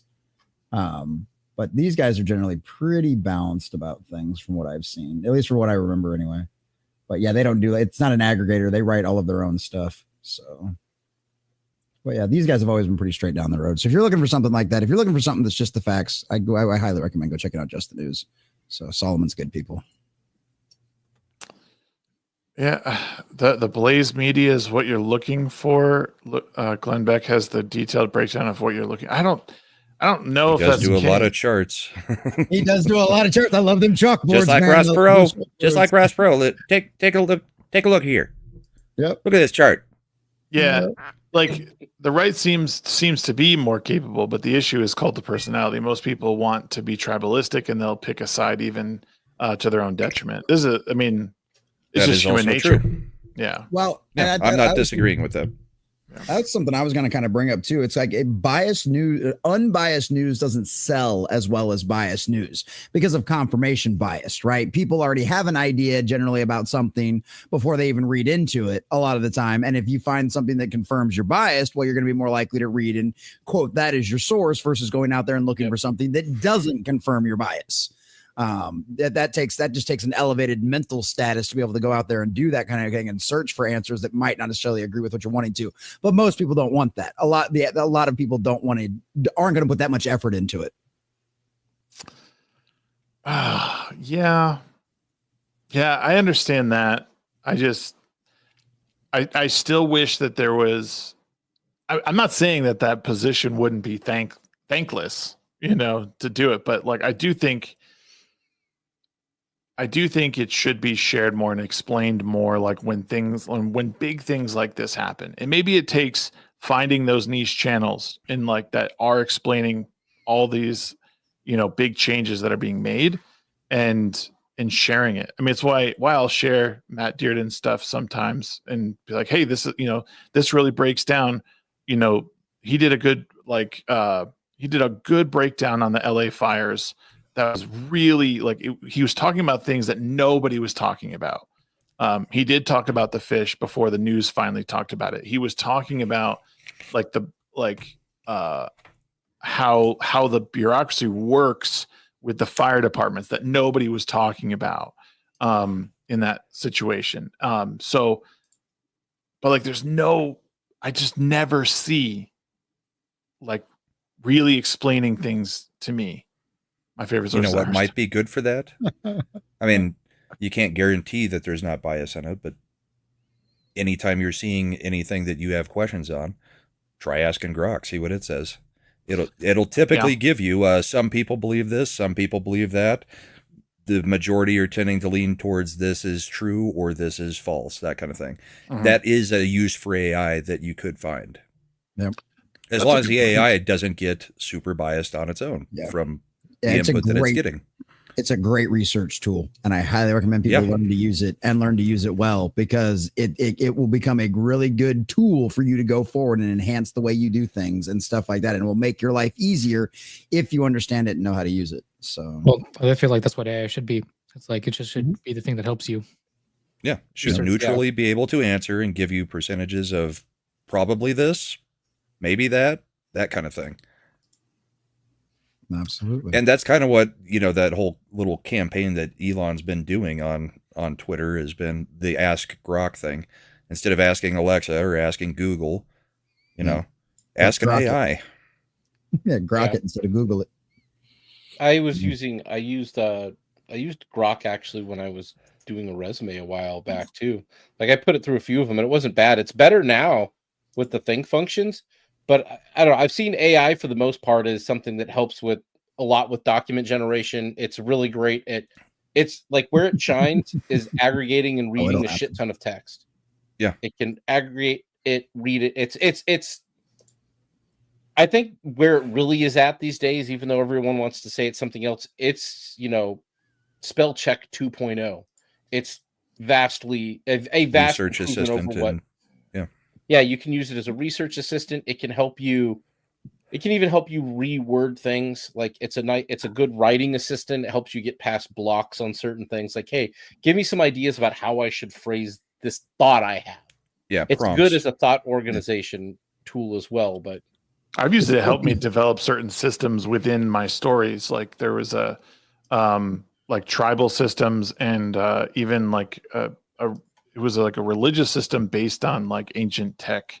It was kind of a cool thing. Like you have to do like it can give you ideas and it helped me like work through some things, but then I had to like feed it more information and like I kind of guided it away from certain things and into others. It was actually really cool because if I sat there long enough and thought about this stuff, it was helping me, especially with like name generation for those things. Like I could say, like give me some names that, like one of the things I did was I helped me name different tribes based on their location. And then I used like older, like, so this area they're mostly woodland, but they come from like mix like Norse and I don't know. I forget what the other one was, like languages into the words to make the names. And it like came out really cool. Like, and then sometimes I'd run it through again just to get, a different variation. Like that's one thing I think AI is really, really cool for. That would be pretty cool. I use it for making PowerShell scripts for certain things I do at work as well. And it's all right. I have to make them more specific sometimes, but it's good it's good at helping you accomplish tasks that would otherwise take you considerably more time, especially when you're writing text to research something or, go through Microsoft's, entire fucking help page of this script and that script for PowerShell. And it manages to coalesce these things into one spot for you in a reasonable amount of time. So that's what it's great at is searching text and giving you this information back and giving it to you. And even like in your instance, very creative ways, in different kinds of ways. You can actually have it be somewhat creative when it comes to those kinds of things. I've had a great time using it for thumbnails. I've been able to come up with some great stuff that I wouldn't have been able to find pictures for. And I sure as hell can't draw well enough to do stuff like that. And it's been a blast for that. I played with it. I was playing with it on Monday. I was like, give me a Warhammer 40K team for competition. I was like, give me a Dark Angels teams that's competitive. And so it broke me down the whole list of what I needed, which characters of each, and like why. It was like, this is what they're good for. This is what you'll use them for. This is why they're in here. And I was like, wow, this is pretty neat. I love the way it broke everything down too, because it explained, it didn't just spit out, data points. It was like, this is why. And so, I think it's going to be a very useful tool if you're willing to get in there and play with it. So I think it's going to make creatives' jobs a lot easier, even easier than what writing prompts in the past have done. I think it's going to break that stuff down to the masses to make it where the average person can do that stuff a lot easier, to where you don't have to do so much of the grind aspect of things. So I like that a lot.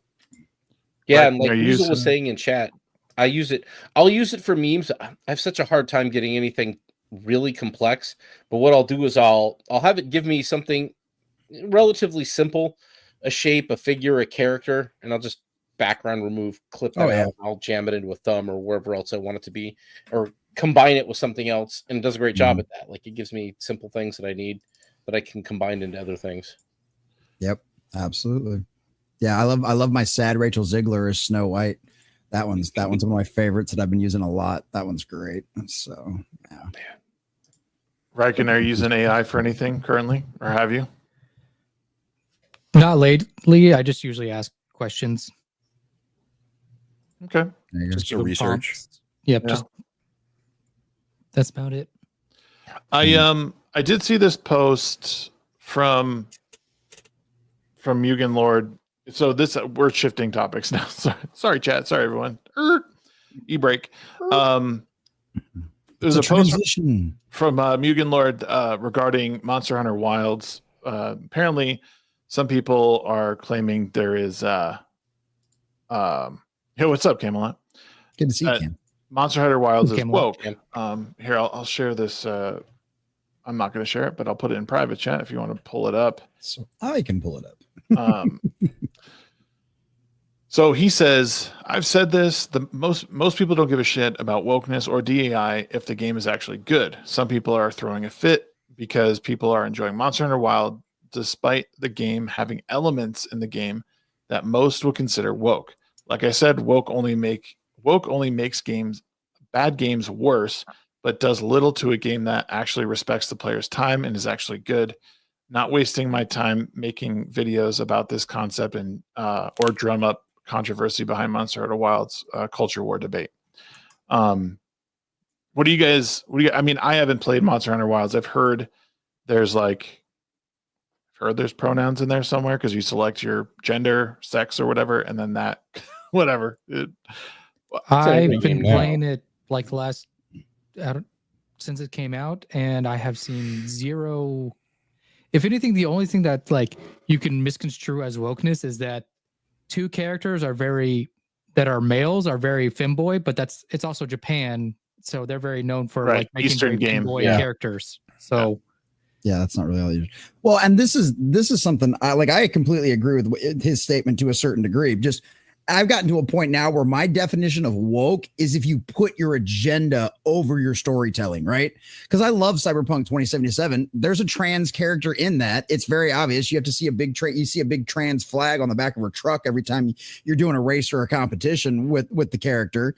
You know what I mean? But it's like, it doesn't take it. She's still got a really good story behind her. Like she's still got a great tragedy. And like, it's literally like almost a throwaway line in the whole line. But, you know, people are like, you could say that, but the rest of the story is incredible. The game's incredible and everything else. So it's like having diversity elements in something does not make it woke. What makes it woke is if your diversity elements matter more than your agenda or matter more than your storytelling. Like, well, that was the example we saw with Dragon Age Veilguard. Like it was constantly beating you over the head with, well, they go by they, them pronouns now. You misgendered them. You have to do a barv, you know, like all of this other kind of stuff. So it's like that's really, at least as far as I'm concerned, that's when something really gets made woke. And I've heard nothing but good things about Monster Hunter Wilds. I know a lot of the guys in my chat have been playing it. They're having a blast with it. So yeah, so shout out to them. It's a success. Haven't played it. The only thing I've seen from it is the hot chick model that the designers were actually surprised that people latched onto so much. It's one of the NPCs. I think it's one of the blacksmiths or something. Reiken, you might be able to. Yeah, the blonde hair, ponytail, blonde haired chick. Yeah. What about curvy. Her? The only thing I've seen from it is that people are latching onto her because she's hot. Yeah. And the developers were actually surprised that people were that interested in her. And it's like, well, yeah. I mean, have we gotten to the point where developers don't understand that people like curvy hot girls? Yeah, they're good. Maybe like, dudes like chicks with tits and curves in a crop top. Yeah. Doing things that are kind of like with a not jacked up face. Yeah, she's not jacked up face, and she's doing something that guys are interested in, which is blacksmithing. There you go. Yeah. It's like that's all I know of the game. It's like you make a hot chick do things that guys like. It's like, of course they're gonna like be into it. I actually heard hot chicks with machine guns. Mm-hmm. Oh yeah. I heard a really interesting example today of how people are like screaming at like even developers about like regarding like DEI stuff, and a lot of it is like when they're yelling at like a lot of these developers, it's almost like they're yelling at the servers or like the hosts or the bartenders, when it's just like, well, this isn't really like all I do is like stand here and like hand you this stuff. I'm not really responsible. Like it's like the bigger studios. Yeah, we talked a little bit about that a couple weeks ago with Avowed. Yeah. like the people. I mean, there's a whole bunch of people that work on these games that are just there to get a paycheck. They're not trying to insert anything that comes from a completely different area. If you're going to be throwing that into the actual narrative of the game, a lot of people are just trying to make money, just like any other job.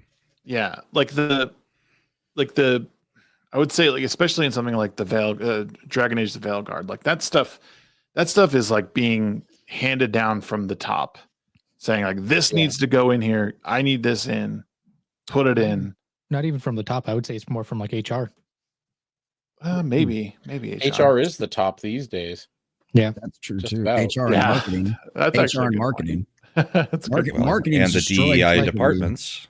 The only way it's coming from the top is because HR is complaining to the top. It's like, if you don't do these things, then you're gonna get bad publicity from all these people on Twitter, because they're gonna complain that it doesn't have these. Well, there's also financial incentives from these companies, like, hey, if you put some diversity in here, like this extra points for us, like we get more money. You'll get this USAID grant. Right. I was going to say, you mean like NGOs that were funded by USAID? Is that what you're talking about? Yeah. Or BlackRock or State Street. Or the DEI companies themselves. You know, BlackRock's involved in video gaming. If they're investing in all the movies and the studios, they're also doing it on the gaming side. They have been. There's been documents that have pulled it up showing that. Well, ever since like gaming became a bigger multi-billion-dollar industry. Bigger industry than Hollywood. It's just they're like, oh, well, we need to start investing there. We need to start pushing culture, like propaganda in culture there, because nobody cares about movies anymore. Yeah, I want to talk about this comment. This is because the narrative of WALL-E has been pushed as like, this is the next greatest thing. Like, people like want to start living WALL-E. They think that this is great. I can put all my nutrients in this cup. I can sit down and watch TV all day. I got everything taken care of for me. Got it all bottled. It's good. Like, they've completely given up. We had a good discussion on my conversation the other day. And also, I would love to do a roundtable on this, because like, people are they're so like technology facing. We need our lives to be made easier. We need more time to do the things we like. Well, look what happens when you have all this time to do the things that you love and you like. Become a fat asshole. Most people just become fat assholes. What has more technology led to? It's led to us staring at fucking Twitter all day and YouTube. That's what we did with our free time. Yeah. Well, yeah, but it's also given us massive amounts of advancements in medical science. The death rate for children is plummeted through practically the floor. Like, there's not all these problems with like disease. You don't having to worry about, drinking wine with breakfast because your water is so fucking shit that it would poison you if you actually drank it. Right. Like, we're going back to that. I'm not saying, I'm sure you would, listen, I'm not arguing. I'm not saying that people should be Luddites. I'm saying that there should absolutely be some sort of like balance in there. There actually is an interesting argument that since hospitals were introduced for like childbirth, that it was like, it actually hurt the birth rate, because it was, childbirth started being treated as an emergency, not as like a natural function. It's something that I want to look into more, because my wife and I wanted to do. My last 3. What's that? Now, when I had my 3 kids, they shoved me out of that.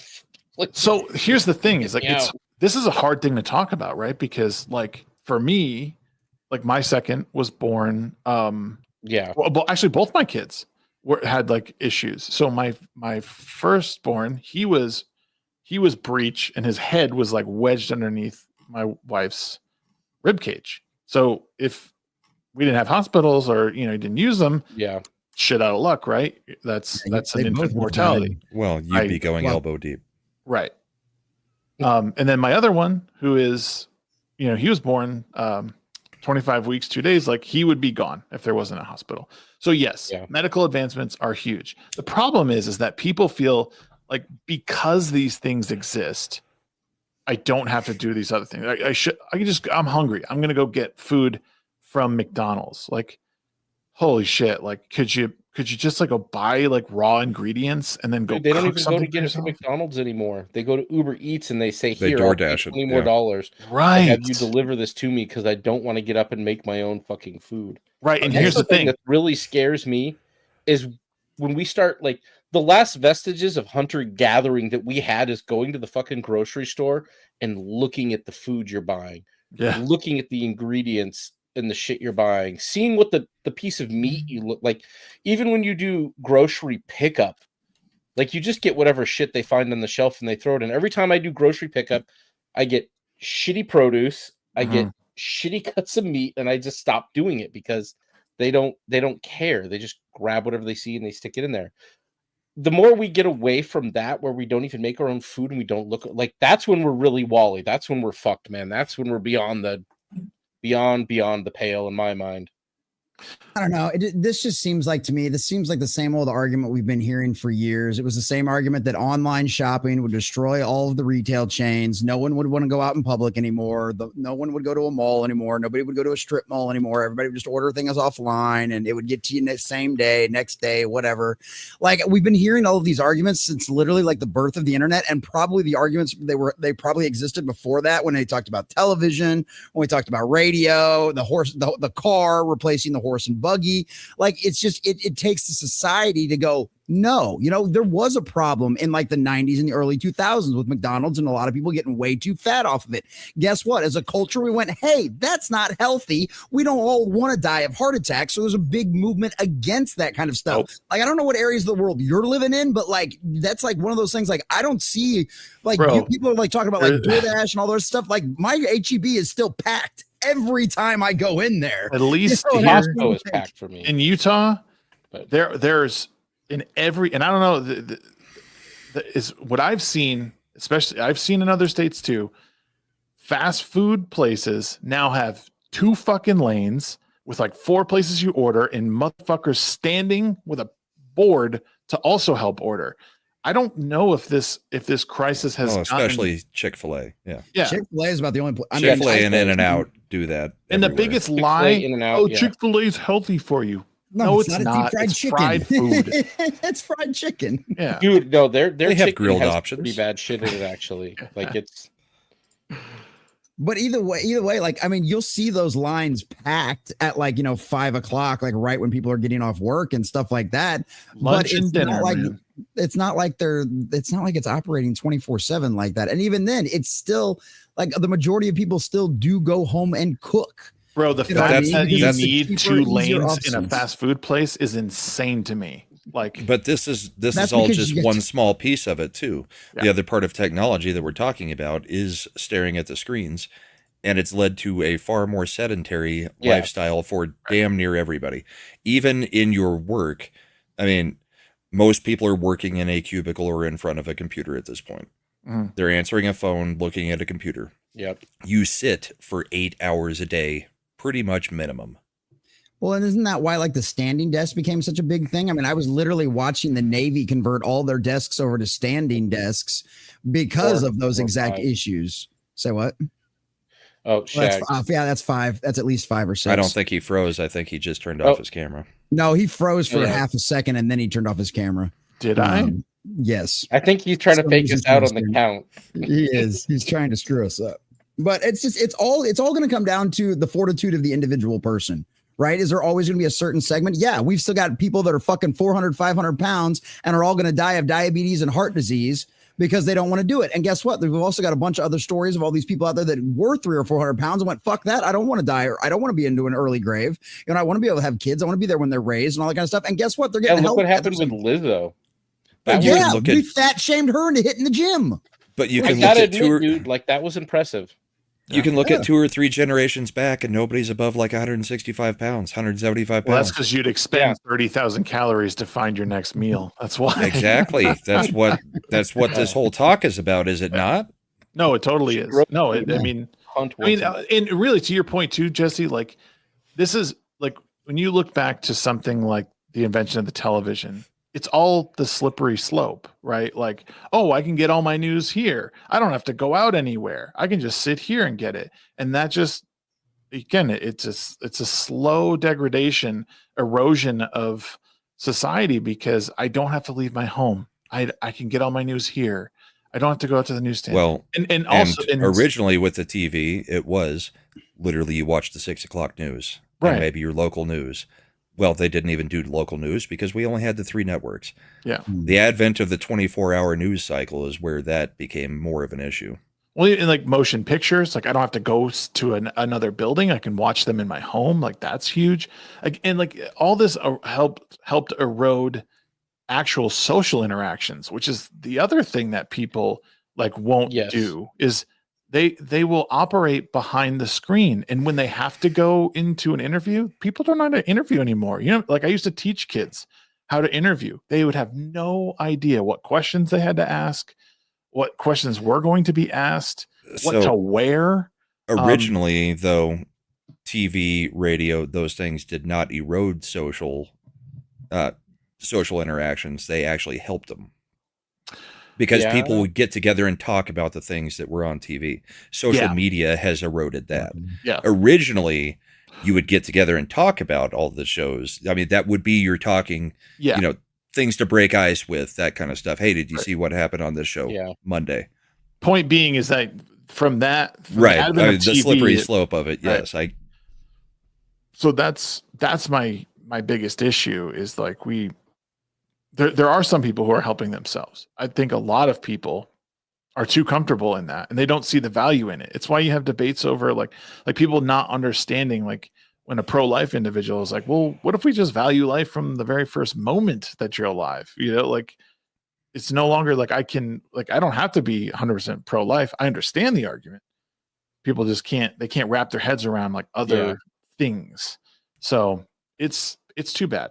It's and it comes down to whether or not we can keep the culture strong, because if you can keep people into it, because I don't know, I do this full time, right? I'm always behind screens. I'm always out here, but I like to go out and do things. Like I like to go out and be among people, you know what I mean? And I think there's always going to be a certain segment of the population, because we've always had the shut-ins, right? We've always had the people that sat in their house and read books all day long, right? They didn't want to socially interact. And maybe people that are more susceptible to that, social media and all that kind of stuff's amplifying those issues, but those issues were always there to begin with. Because if it wasn't for social media and the internet, they'd be sitting there reading books all the time. You know, they'd be the bookworm who everywhere you saw them go, they had their nose stuck in a book. You know what I mean? Or something like that. Like it's the same kind of people that we're going to be to that versus the person who wants to go out and rock climb every weekend.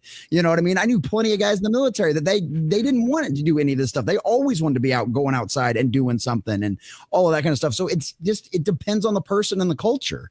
You know, it might be helping it along in some cases. It might be expediting for certain people, but I think those issues were already in that person. I think it makes it easier. The advent of social media. Yeah. But I think a lot of people for them, and it makes it easier for other people too, is what kind of the problem is with it. I think social media became an invention that nobody really knew how to handle or deal with, or how to regulate their time with it. Like we didn't know how to parent it for sure. We know now. There's no excuse anymore. That's for sure. Right. Well, and I think we've learned as a culture. We've evolved. We've culturally evolved. But I think we haven't evolved. We've gotten the data. Now we need to evolve. Another thing that absolutely really, really hurt us, including the social media, was the COVID shutdowns. Because a lot of people that were extroverts just never got back into it. Yeah. I mean, they just stayed. I mean, because a lot of people are still working from home, a lot of things like that, where it's just nobody goes out. Yeah. I mean, that's a big problem in the workforce. My church COVID hurt a lot of social interaction, and it got a lot more people hooked on more social media than they were on before COVID. Yeah. If you were lucky like me and you stayed at work, and your team was at work, like everyone who worked for me, we all stayed at work. We had to be there. We were essential. And in all honesty, in that time, like we bonded really well. It was such a great time. And that job that I was at, I got very close with everyone. I had a very good team around me, and it was fun working with them. We enjoyed being around each other, and we had kind of less of a headache in the work that we do of people bothering us for other stuff all the time. We're able to just do our work. It's very hard to adjust to out into the world where people did go home, and to this day still are fighting tooth and nail to not coming back. That's even what it is. Even worse is that people are so used to it now that kind of like when the day comes that all hybrid work and work from home goes away, there's going to be massive social upheaval. It is a problem, but at the same time, letting it continue the way it did during COVID is not helping anybody. Like a Band-Aid should have been pulled off probably 2 years ago to prevent it getting bad. I think if this goes on for another 2 years, it's almost unrecoverable. And some people may be lost to this forever and to this mindset. But technology has made it where you can do that. It has. And for in most some types of businesses, if you're just answering a phone and pulling up something on the computer, you don't need to commute. You don't need to spend the gas money. Well, you don't need to spend the money on a building either. Anything. Yeah, you don't need to waste money. Commercial real estate should be crashing through the ground in the next few years. It is. I mean, it's it already hard. is. It's going to fall through. I know, but I mean far more than. Yeah, New York's been one of the biggest hit by that. They've got all this unoccupied office space now because of so many places didn't return to that kind of stuff. The only like real estate right now that's booming is warehouses. Yeah, that's the only thing. Warehousing and data centers, man. Yeah, that's what warehouses are used for, data centers. Yeah. You're in Arizona, right? I am. Have you been by the 303? It's all warehouses. Which end of the 303? Like out by the racetrack, basically? Yeah. Yeah. If you just go up and down the 303, it's all warehouses. The whole west side is warehousing everywhere. Yeah. My company is actually starting to look into converting office spaces into like housing for people because there's so much that is like left open. It's like, I mean, the buildings there. End up happening is it's all going to be turned into housing. Well, we have such a shortage here in Utah that it's like we need to figure out how to catch up to help stabilize the housing market in some regard because it's so incredibly bad. They did that in New York with all the manufacturing houses in New York and stuff like that. When those shut down, that's what they did. They turned them all into like apartments and houses and stuff. Our city, one of the malls when Sears went under, you had the Sears and the Dillard's wing and whatever other wing of the malls. The Sears wing is now apartments. Really? Yeah. Wow. Yeah, they're going to do. I mean, they built onto it, but it's not like they just converted the Sears space into apartments, but they just built apartments onto the mall. Yeah, they're looking at doing a 55+ community here in one of the old malls here in the Phoenix area. Costco's looking at putting apartments and condos on top of Costco's. I mean, Whole Foods is already doing it. Now wait a minute. You talk about making it to where people never have to leave their house. Like you make it right? to leave their house. What a or never have to leave. They're unintentionally getting you into the 15-minute city. Well, there's a shopping center out here where like it's mostly just like restaurants and stuff, but like on top of like on the second floor is just apartment complexes, and then it's just like all like restaurants like that. So you don't have to leave the area. You can go get food right there easily and just See, I don't necessarily have an issue with that. I mean, and that's not too unusual. That's something that's been around for a while. Yeah, that's fine. Like what I think people need to like in this really just comes from like people talking about it and then other people doing it, so other people see it's being done. Like you need to go out and like walk the streets and walk into a physical location. Like most of these like Starbucks, like I go to the Black Rifle Coffee here in town. I go to Starbucks every now and then, and Starbucks is pretty much empty unless someone's picking up like a phone order or like people DoorDash fucking Starbucks, dude. Like they do, dude. No, they do. You can DoorDash alcohol for a while. Oh yeah, you can. Oh yeah. I'd say what's always busy though, like by me, Dutch Bros has 2 lanes of cars out in the morning. Dutch Bros is the new Starbucks, man. It's wild. It is. They started putting on here. Well, like like restaurants or like bars, I should say, like are not really set up to where you can just go there, hang out, and chat with people. It's all just like kind of just like a generic like chain restaurants where it's just like you go there, you get your food, you get your drink, you leave. They're meant to be fast service now. Yeah, they're not meant to. Hey, I'm gonna go to the bar. I'm gonna go hang out and just talk to whoever's there. Go play some pool. There's some bars like that, like arcade bars, like that. Yeah, but like they're like few and far between, and like most people don't like think about Like most people don't have like a location where they get to go and go hang out with people and talk to people. Right. Like Jesus, you can't throw a stone in this town and not hit a bar. Well, this is also where people need to reject the technology, because I was talking about this the other day, like the self-checkout lines. That was a great idea, and some people do use them. But now you're starting to see people gravitate back to like, no, I want the real person doing it. But they're also fighting with themselves at the same time, because then a line forms and they're like, why do I have to wait? I have to wait in line now. It's like, yeah, this is part of the beauty of being alive. Stop being in a rush to get nowhere. Like you're just going home to sit your ass on the couch. Like one of the reasons. Well, and they're moving away from the self-checkout because of so much theft. Right. Yep. A lot theft, of that. And also the things are fucking constantly malfunction. I worked in retail grocery for a while, and I use them. Like if I have a large order, I have a family of 5, so I'll get $500 in a grocery cart or 2 on a given Saturday, and trying to get that through the self-checkout without that thing fucking up 5 or 6 times and having to wait for them to come around. No, fuck it. I every time I go for the big shopping trip, I'm going to a person, because it is faster, period. If I'm getting like milk or beer, self-checkout, walk out, and I'm done. That's fine. But for big orders, no, they can't handle it. Right. Well, even like, I mean, I think that the rejection of this technology should be more like in restaurants, like McDonald's. Like, no, I'll go stand up at the front and make that person walk over here. I'm not using that stupid machine. Like, I want to talk to you. Yeah, I'm not using that fucking kiosk. Like, are you kidding me? And all those are there for is because they don't want to employ someone to stand there. They want everyone working in the back like little rats. Yeah. The mice on a wheel. I mean, they've been forced to raise the pay rates to $25 a freaking hour. You can't afford somebody. That's probably. I mean, to be honest with you, I don't use the kiosk. I usually do a mobile order and go pick it up. But I would use the kiosk over talking to a person, because they screw up the freaking order so much that at least I know I input it right.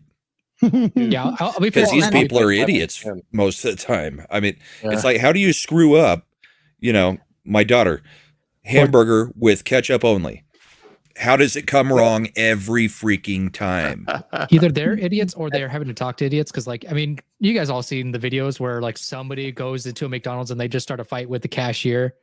Right. It's like they probably want to avoid that too. It's like the less they have to do the human interaction at like a McDonald's or like a Waffle House, it's like the better. Here's a difference I noticed in fast food, like especially at In-N-Out or at McDonald's, wherever. More often than not, I get better service if I run into a teenager than an adult working the counter, especially at In-N-Out. Interesting. They're more on it. They don't fuck my order up. They're paying very close attention to what they're doing. And Chick-fil-A is almost all teenagers. It's all teenagers. So is In-N-Out. But if I go to the Popeyes by my gym, and the 50-year-old perpetually grumpy looking woman there never fucking gets my order. Worst example of service you can give is freaking Popeyes. True. I mean, every other month, our Popeyes has under new management or under new ownership because they run them so freaking bad.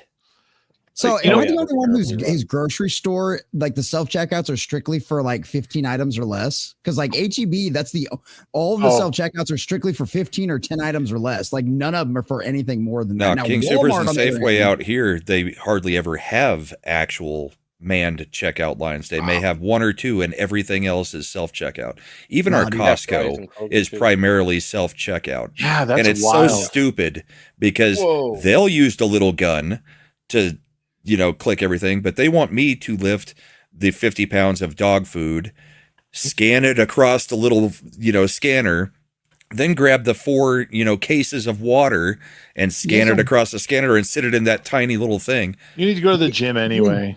You don't have one of they don't give you guys the clickers and the scanners on yours? Nope. We've got those at Walmart. The employees can use them, but you can't use them in the self-checkout. Wow, that's wild. We can use your guys' grocery stores suck. I love HEB. Texas really does everything great.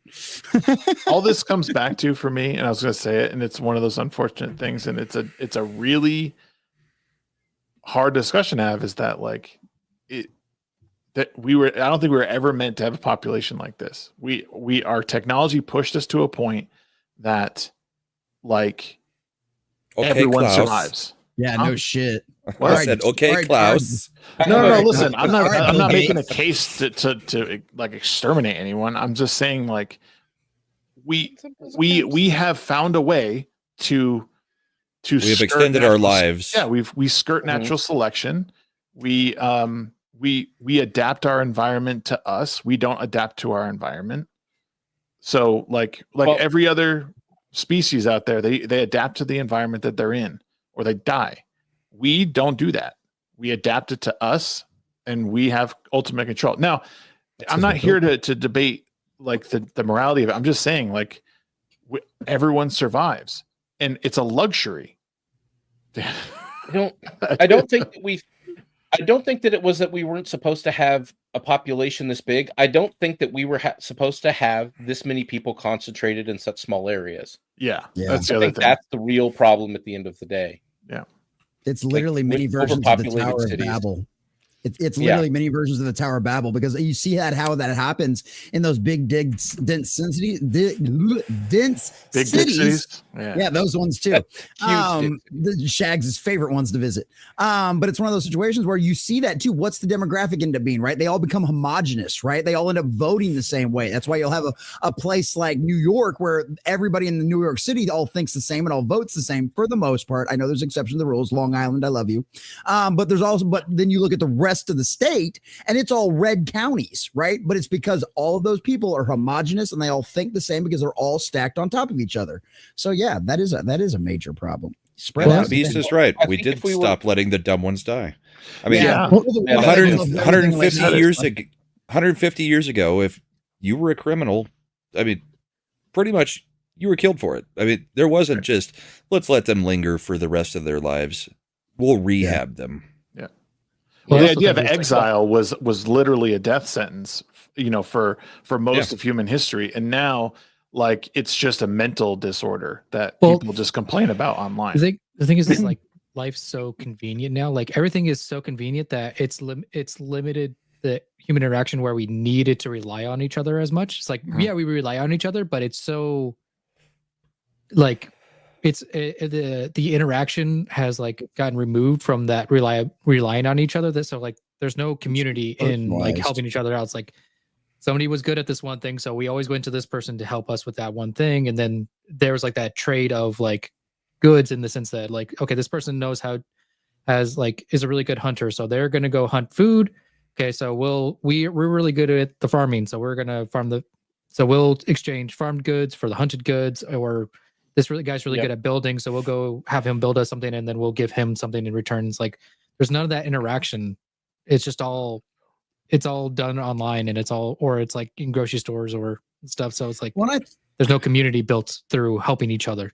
Right. I think that depends on where you live too, because there's plenty of places out in the country and stuff like that everybody still lives exactly like that. You know, that's what I mean. That's what I mean. Is like it's kind of going off of what you were saying. It's like when you're in that city, it's like when you're in the urban city, it's like depending on the urban city. Sometimes I think I see like urban city. It's like because there's like if it's really really dense, you kind of still need to rely on people for help with things. But like if you're in like a suburban area, like where there's just like I feel like suburban areas are really disconnected from each other. Like people are disconnected from each other. Very much. Well, these places used to be built around, like you said, like kind of a common goal and values. Whereas now it's not necessarily the case. It's just proximity is the only thing that you generally share with the people around you. And that's not really enough a lot of times to keep people cohesive. And if you're lucky, you get to know them and they understand you and, you like them. But it's not always in most places, how many of us know more than just our direct next door neighbor? I don't even know my next door neighbors. I kind of know my. You're the problem. Well, no, I know my next door neighbor outside. I know. Like I never got a behind me neighbor.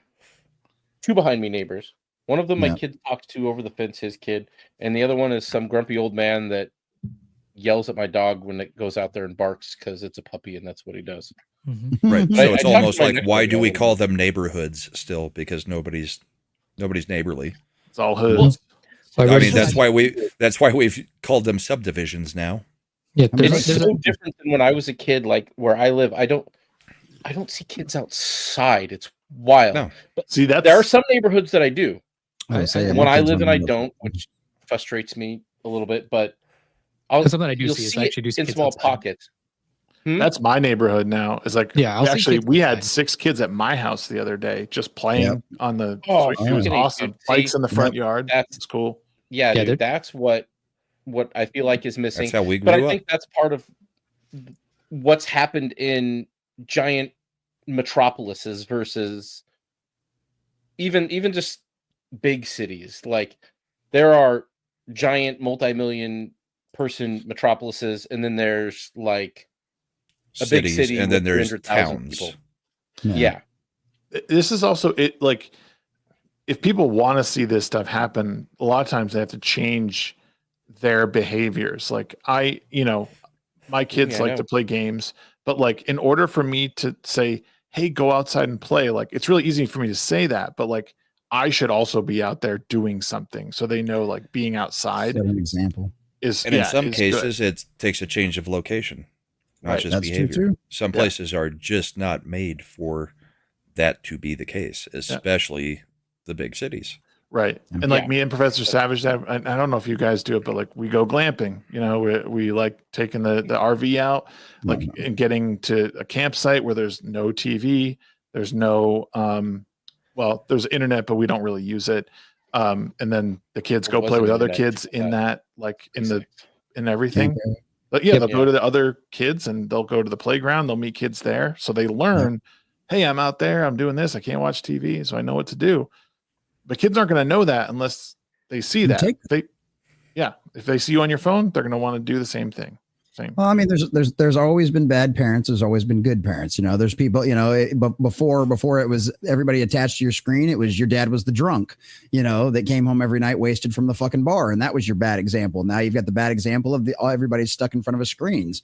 But my kids always, that's the first thing they want to do when we move into somewhere new is go find other kids in the neighborhood to play with. And that's what they run around and do all the time. And we love going camping, and we don't glamp. I have tents and freaking sleeping bags. So I don't know. Here's the difference. Here's the difference now, though. There are good parents who, for about a generation, didn't know just how bad social media was going to be. Yeah. I mean, they were trying to do the things right, but social media came in like a wave. And it's very hard to get a kid off of any of that stuff. I mean, because you've got small kids. I've got old kids. Yeah. Like right at the beginning of social media is when, my kids were getting into their, preteen, teen years. Yeah. And it wasn't looked at the same way that we look at it now. TikTok didn't exist. I think certain people are aware of it and stuff like that. Like it just kind of depend on, who you were listening to and who you were paying attention to. But because none of my kids, ever had it. Like my oldest is 16 and he never had any of that stuff or any of the social media or any of that nonsense. And so I was there at the onset of it. Yeah. Live journal. Well, and I knew social media I knew how Blogging. addicted I was to Facebook. You know what I mean? At one point, so it's like I certainly wasn't going to allow that to happen to my kid. I never even introduced it to my 14-year-old. He has zero interest. He tells me social media writ large, like social media statement. He says social media is for old people. So he brushes it off. He just doesn't even care. He watches videos on YouTube and like chats to Pokemon fucking gamers that he likes, but he doesn't have Facebook, he doesn't have X, he doesn't have anything really that he communicates with anybody with outside of text messages. I think that comes down to the basic fact, because like my son, he's 16. He loves going and doing things. There's always concerts downtown at like some of the local rock places and stuff like that. He loves going to the art walk and doing that kind of stuff. And it really just comes down to it's a cultural issue. It doesn't have anything to do with the tech. it's a cultural issue. We have to decide to change the culture and how we treat these things and how we interact with them. And we've learned a lot of really good lessons, unfortunately, through a lot of really bad pain and suffering for certain people. And a lot of examples of that have been over the news media for years and years and years now. But it's just, we have to culturally shift things away from that and change our behaviors. And it's going to take a while. And there's going to be some tragedies along the way, pray to God it doesn't end up like some of the horror stories we've seen from social media. But sometimes it takes unfortunate events to wake people up. How many stories did we have to hear in the news of some girl, removing themselves from the planet because they got bullied on social media, so it's one of those things that just, unfortunately, you have to break some eggs in order to make an omelet. And now a lot of people are a lot more aware about that kind of stuff. So bring up that link. Just oh, dear God. Oh, wow. Did you guys see the story that I brought or I put in private chat earlier? I didn't get a chance to look at it.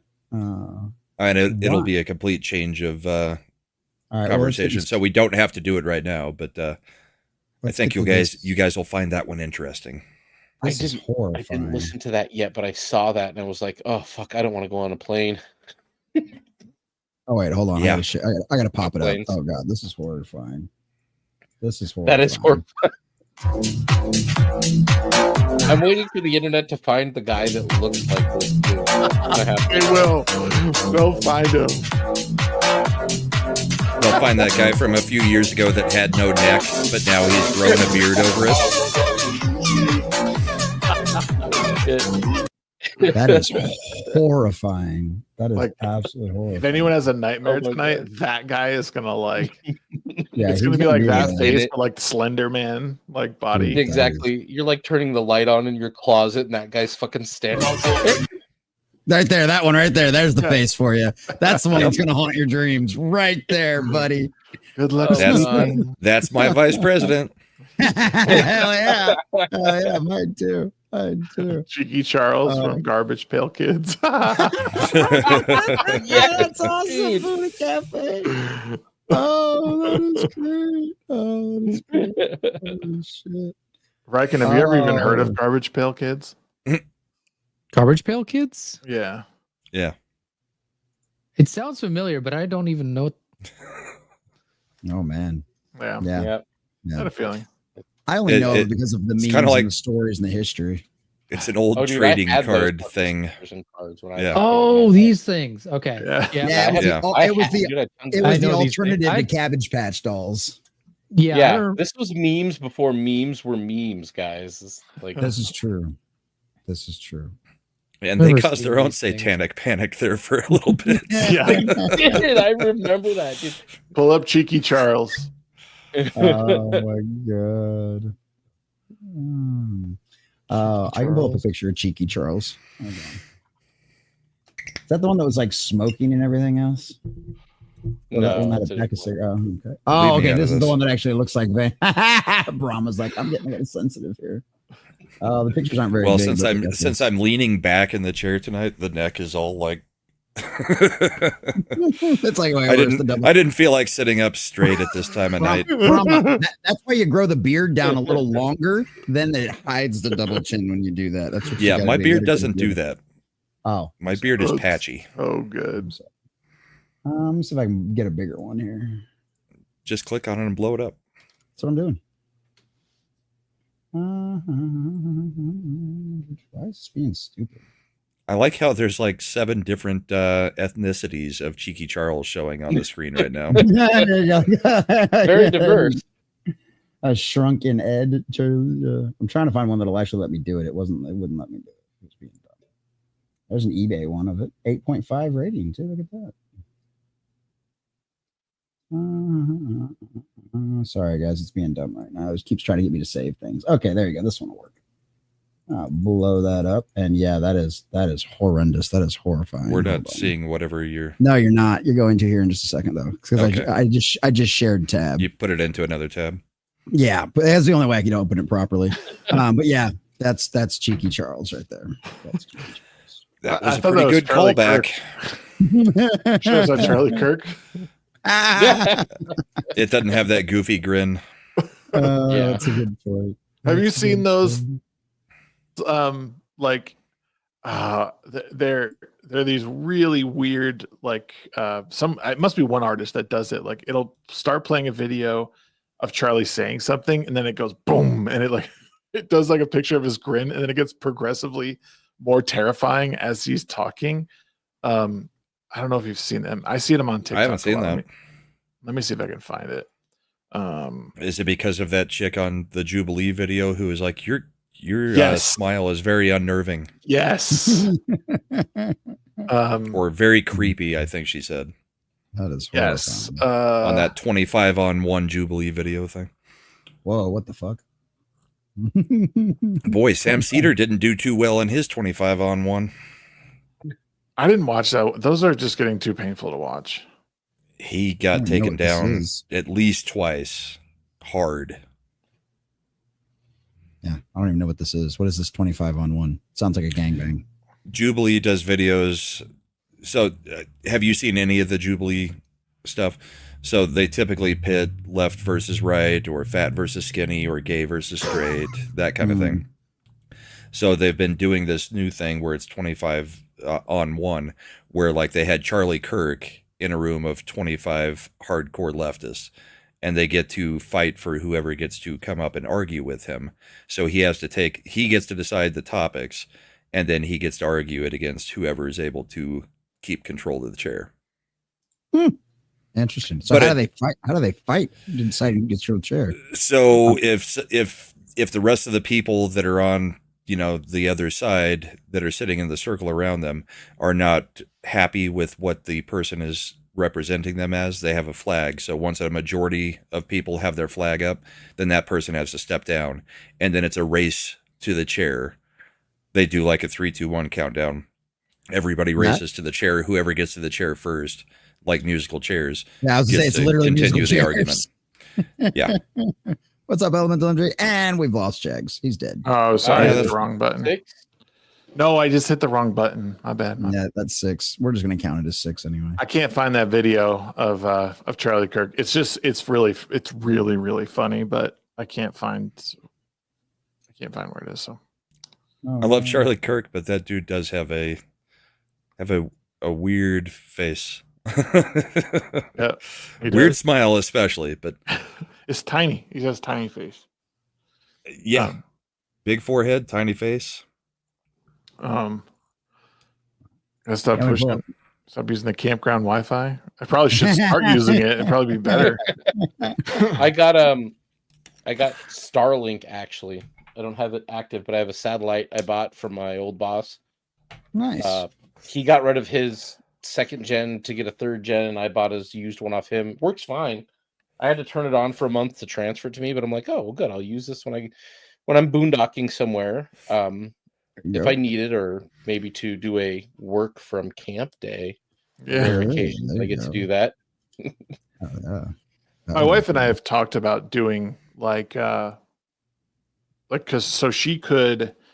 she's a scrub tech, surgical tech. So they do like traveling ones. They get paid really well to like go different traveling nurses. Cities. They do. I've known. Well, the traveling nurses do. Medicine. Scrub techs are like this. They're kind of the same thing. They're the people like handing the needles and stuff. Yeah. Yeah. So she can do like a 13-week contract, and we thought about doing that. And I would either like wait tables at night, which I used to do, and then do like homeschooling with the kids, and like just spend a couple of years just traveling around. So I thought like, oh, maybe if we ever decide to do that, you can make that work, man. Get Starlink. Your kids are like, you have that. Like, I wish I could do some shit like that. Sometimes I hate being.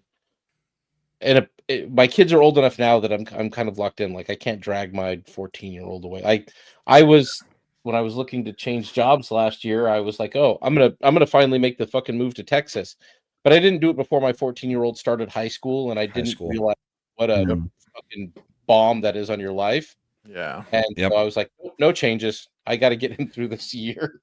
Yep. I'm almost out of it. My daughter is a sophomore. We're coming to the end of the sophomore year. Then this is the final one going through high school. Mm-hmm. My problem is my industry, typically you stay planted where you're at. But that is one of the nice things about the stuff we were talking about earlier about being able to, work from home. I could move to Texas and still run my agency in Colorado, because there's like 3 customers that come into the office. They're all 85 years old and they want to pay you in cash every month. I mean, that's the only people that come into the office. Yep. That's the only reason the office exists. I always drive by those places. Like, I'll drive by like State Farm offices. I'm like, what are they doing in there? Like, I talked to all these people. Nothing. Brahma's playing video games all day. We know what he's doing. Do you know the real reason that every one of those companies or every one of those agencies has a business office, like a business front office?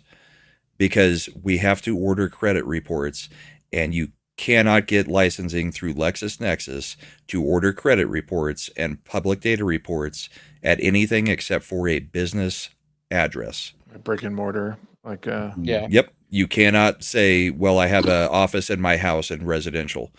They'll say, nope, you can't do it. Huh. Because you're able to order sensitive information. So it has to be a brick and mortar business address, which is one of those places where regulation has not caught up to how the actual world works. Because there's no reason I should be paying $2,000 to $3,000 for an office space every month to have 3 customers visit. Yeah, exactly. There's no reason for it. My wife is lucky. She's in auto insurance, but same kind of thing. She's licensed. That's what I'm in. Here in this state. PNC. Okay, but she can live in Texas as long as her manager is fine and serve whatever, because all their shit funnels right into her laptop. In the office in her bedroom. And you've got telephone over internet now, so you can have the line be anywhere in the world and it goes to your computer. There's really no reason for some types of businesses to have offices at all. Yeah, that's very true. I'm the single holdup on the problem there. She keeps bugging me for chickens lately. Oh yeah, chickens are great. I got 3 of them. They're chickens. awesome. Do ducks. Chickens are awesome. No, ducks chickens live longer. They're right. easier to keep alive, and their eggs are bigger, and their eggs last longer. That's what I got. I traded somebody a bunch of stuff, a bunch of leatherworking stuff that my dad never used, but he left me when he passed, and it sat in my garage for 5 years. And I put it up on Facebook Marketplace. Somebody traded me $100 and a shit ton of duck eggs. I'm like, duck eggs? I'd never even thought of this as being something that somebody kept as an egg vending animal, even though I know they produce as many eggs as chickens. She gave me tons of them, and they were fucking great. And they're huge, and they've got a really, really good yolk. I mean, if the area that you live in allows you to have ducks. I live in a desert. So ducks don't need near as much as far as like a coop. They will, you don't have to give them, they will lay their eggs anywhere. They don't go to a specific spot like in a coop and lay the eggs. They will just lay their eggs. So you don't have to do it all specialized. It just needs to be a place for them to be safe. The eggs are bigger. They stay fresh longer. What's that? You have to have a pond with them though? Oh, that's what I'm saying. I should dig a hole in the backyard and fill it with some water. Probably just get like a little kiddie pool, and then you probably just need to have like misters so that you can keep them. Like every morning they don't even care about that. But I think you can just get their wings clipped to where like you do with pet birds, to where the duck's not going to fly away. Or there may be special breeds of ducks now that don't fly like an actual duck anymore, that they've domesticated. I don't know, but it sounds a lot of work. It sounds like a lot of work. It's even supposed to be a lot less work than chickens. I don't know. Chickens aren't that hard. Going off on the chickens. I've heard chickens aren't that bad. I love my chickens. You scratch them, you feed them, and you got to clean out the coop like once a month. Other than that, it's not that big a deal. I just can't have a rooster. No, we can't have a rooster. But literally, you don't need a rooster though. Unless you want to recreate freedom. But chickens are cheap. Yeah, dude, you can literally just go to Big R and buy 100 chickens for $5. We got Tractor Supply, and they're like $3 a piece for like the large laying eggs. I can have roosters because they are livestock properties just north of where I live, and I'm like, and they are noisy and annoying as. Yeah, they are. You don't want a rooster unless you really want babies. I've got a corgi puppy. He's fucking noisy as shit. Yeah, but the rooster will always be noisy. And then you have to keep the roosters separated so that you don't accidentally start cracking fertilized eggs and just having surprises. Yeah. What are the lifespans on like hens? Like, do they years? I think somewhere around about 4 or 5 years, I think, depending on them. And really what it comes down to is obviously how you take care of them, but also what it is just as they get older, they'll start producing less eggs. Like mine are almost 3 years old now. They'll be 3 years in the spring. And, but I still get, 2 to 3 eggs a day. I'll still get at least 2 eggs a day. And I've got 3 chickens, most of the time. So they just kind of alternate. And then even then you can change their food. They go longer. Well, and you can change up their food too, where like if you start feeding them like baby chicken food, like the kind of stuff you start them out with, like the starter feed, they'll actually start producing more as well. I guess because all the extra nutrients and stuff like that. But I'm not that worried about it. I got more eggs than I can eat. And I got a family of 6. So and that's only 3 chickens. And if you don't want to slaughter the chickens after they've like stopped producing eggs, there's somebody that will buy it and will kill them themselves. Or you can. Well, like if you don't want to, there's somebody that will. Just don't give them a name. I'm fine with eating them. I've got a deep fryer. Yeah, there you go. Yeah, but not everybody wants to go through the process of like. Yeah, you got to defeathering and plucking feathers and all that kind of stuff. My wife is looking up videos on defeathering them too. Like there's all these fucking techniques about like. Well, you could just get like one of those things, like those tumbler things that like will let you just throw it in. A rock tumbler. Yeah. No, like that's what it looks like. It's like a rock tumbler, but you just like throw it in like this thing, and you like it will like defeather them for you. There you go. Yum. That's wild. That is wild. I heard that like those. It's been on my like feed every now and then. Like I'll get like those videos of like how people like fucking defeather chickens or ducks or whatever. Oh damn! That was my favorite part. The egg shortage. Everybody's like, "Oh, eggs are so expensive." I'm like, I just go outside and get some. That was my favorite part of the toilet paper shortage. I went and got prices are going down bidet.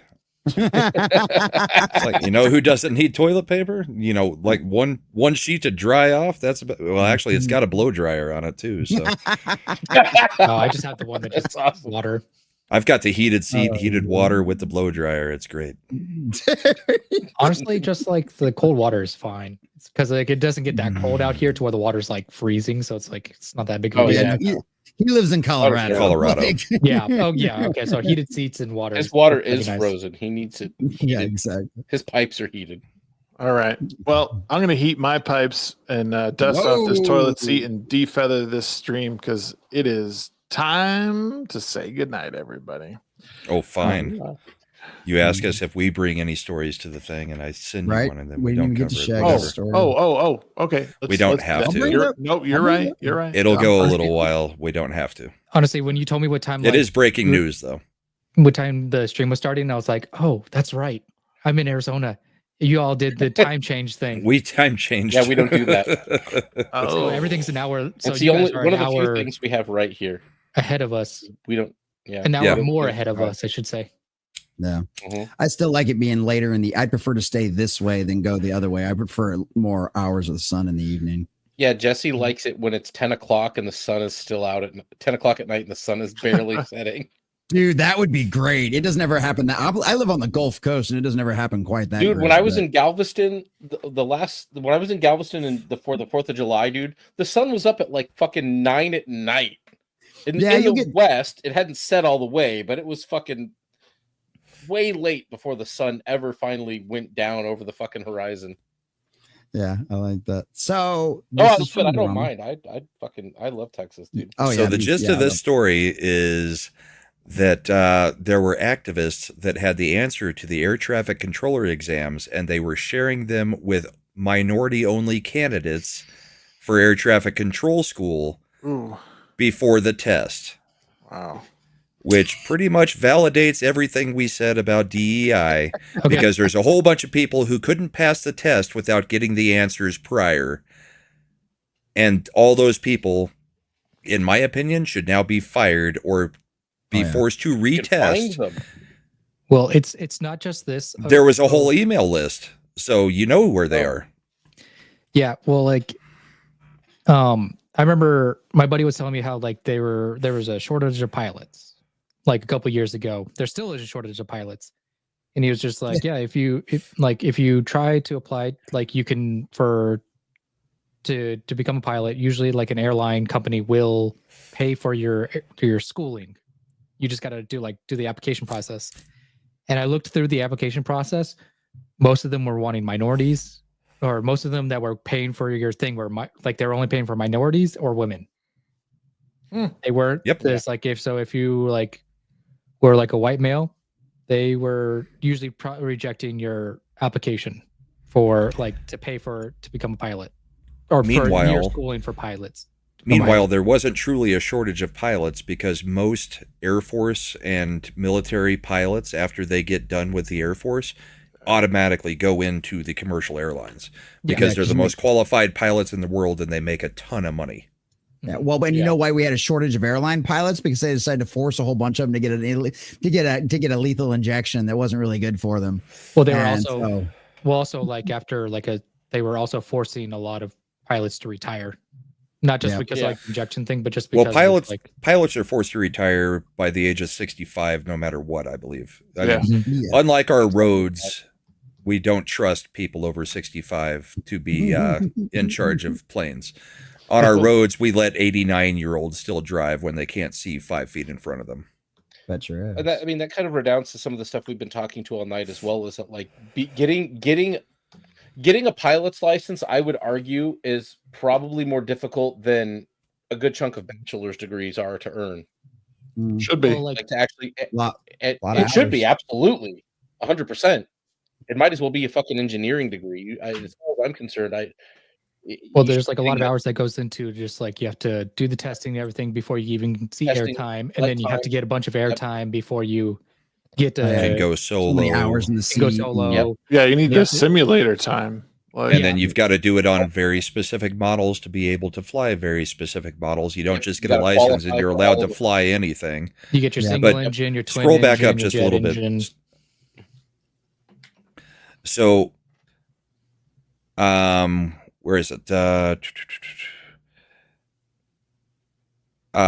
inside info was made available in 2014 to African Americans, females, and other minority candidates, but whites were left out of the loop so that you could minimize the competition. Yep. So they were providing the answers to the test to anybody who is DEI and specifically keeping white candidates out of this scheme to just get everybody through air traffic control. And this is all the way back in 2014. Right. And this is what I mean. The pilot thing is scary, but air traffic control, as we've seen over the past few months, is a little bit scarier because they're juggling all the planes, not the one plane they're flying. And on top of that, you also have there's also a plane shortage because there's not enough qualified people building planes because they're not hiring the people that are qualified. They're trying to hire the DEI hires. Dude, I've literally been out of the industry since 2016, and I still get 3 to 4 calls a week trying to get me back into aviation, trying to go and send me somewhere in the country to fix something because they are so desperate for people. And it's always been like that. Aviation's always been one of those that it's always been, at least as long as I've been alive, and from all the guys I talked to that have been in it for decades before I got into it, that it's always been like that. Aviation is one of those. It's hard to get people to do the job because it's not an easy job. It's really not. Nope. You know, it might be more than anything else, I'm sure, because you're sending people in these giant tubes in the air, and you want to make sure that they land safely. Yeah. Yeah, absolutely. Yeah. And I realize most people can see the screen, but this isn't like just some did this happen. They have leaked audio of the guy saying that he did it. We don't have to listen to all 4 minutes of it, but I mean, we don't have to listen to any of it. But I mean, it's like the guy's basically saying, he said there are some. This is what we're doing. There are some valuable pieces of information that I have taken a screenshot of, and I'm going to send to you via email. I am about 99.9% sure that is exactly how you need to answer each question. Mm-hmm. So, yeah. And this came out like 12 hours ago. I did see too that there was I guess yesterday. Well, yeah, we are in a new day. So yeah, it was like 12 hours ago. Yeah, it was like 12 hours ago. That I did see something recently that was, everyone was all up in arms about like all these air traffic, disasters and whatnot. And the guy was explaining like this happens like almost every year. Like you have a really bad accident, train, bus, automobile, plane, and then all of a sudden that becomes the focus. Like if you look at, year to year, like these things happening, they're right in line with one another. There's not any more necessarily, give or take, a couple. But like there's actually been less this year than there were the same time in the last couple years. Right. So like people don't like these things are awful. It's not excusing anything, but it's in relation to the past and what has been. Yeah, wasn't it just like a couple years ago that there was just like a series of like train derailings? Like it was like a normal Palestine, Ohio, and a couple others. It was just because like they were really bad that people noticed the derailings, but derailings were just like a thing that just normally happens. They always happen. Yeah, but it was just because like there was just like a couple really bad ones that people like noticed the derailing. Well, like the Ohio one was literally like a nuclear bomb going off in the place, and they didn't give a crap. And then they were just like, "No, the water's clean. Don't worry about it. Yeah, there's chemicals everywhere. Don't worry about it." It was only because of that one really bad one that people actually saw. That hey, there's actually this is a thing that actually happens quite often. Yeah, when they decided to light the chemicals on fire after the train derailed.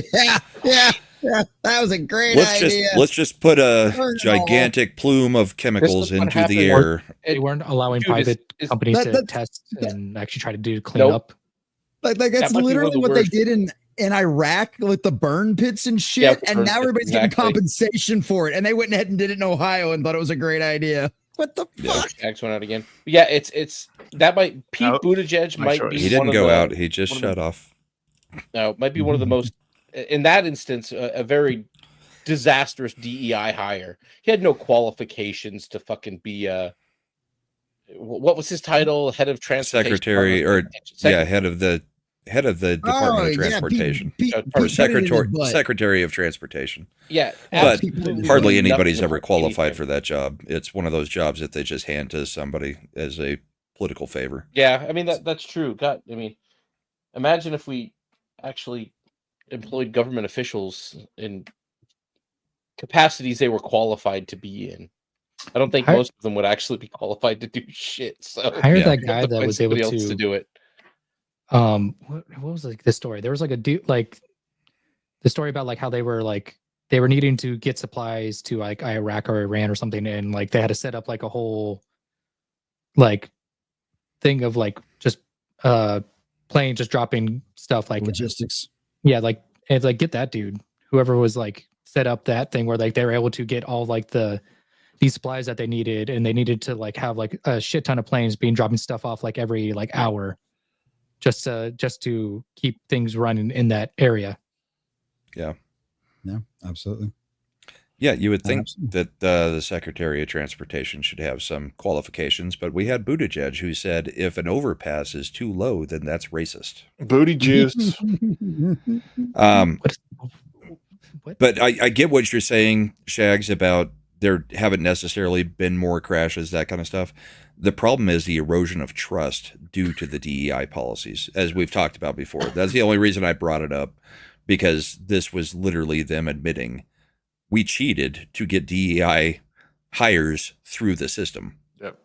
There's a whole bunch of unqualified people, but and here I know we're going to close out, so. And the other thing about that is maybe the reason why there aren't any more accidents happening than normal is just because there's still good qualified people in there that are pulling things off. Because we heard those stories redundancies. Redundancies. But like we heard about that with Disney, where they were like, they got rid of, they hired all these diversity people, and the people that are actually still there that can do a good job have to finish their fucking work because they can't get it done. They can't do the job. I mean, that's like a thing that's always been around, where it's like 20% of like the people do like 80% of the work. Yeah.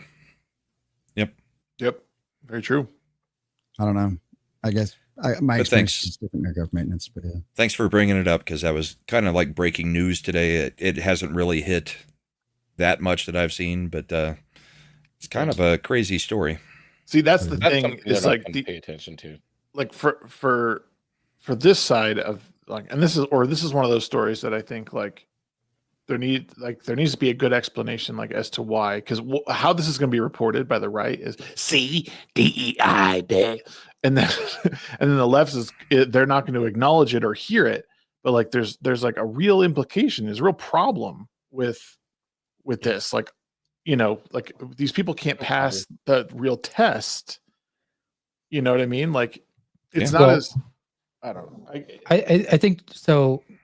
The thing is like, okay, now that the right is in power, they need to avoid, because it's like, it's one thing to say like, hey, these are problems and talk down to about these problems when they're not in power. But now that they're in power, it's like, okay, take action, don't talk down. It's like, because it's like talk is cheap now that you're in power. You got to take action and just show, don't tell.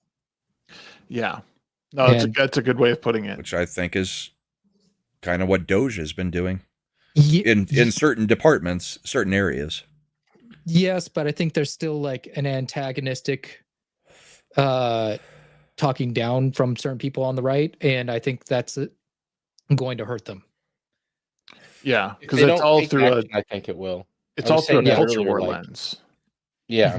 It's not a policy lens. It's it's like, how can we meme on the left because of this, you know? And that's, I think, how can we make fun of how ridiculous this is? $78,000 for a transgender comic in, or is it Guatemala or Brazil or some shit? How about we just, again, like I was saying before, action needs to be taken.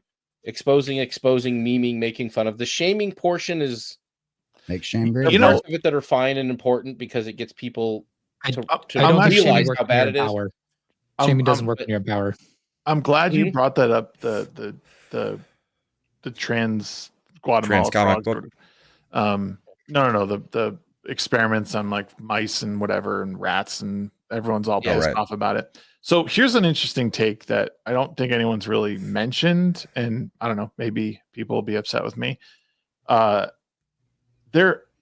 These experiments happen all the time, like in medicine. Like one of the things that people were going after Fauci about was his experiments on like dogs with like these like flies and stuff. And they're basically like eating the dog's faces alive. Like the reason we have modern medicine is because of these like awful experiments sometimes. And like even like with the transgender shit, like do I want money necessarily going to that?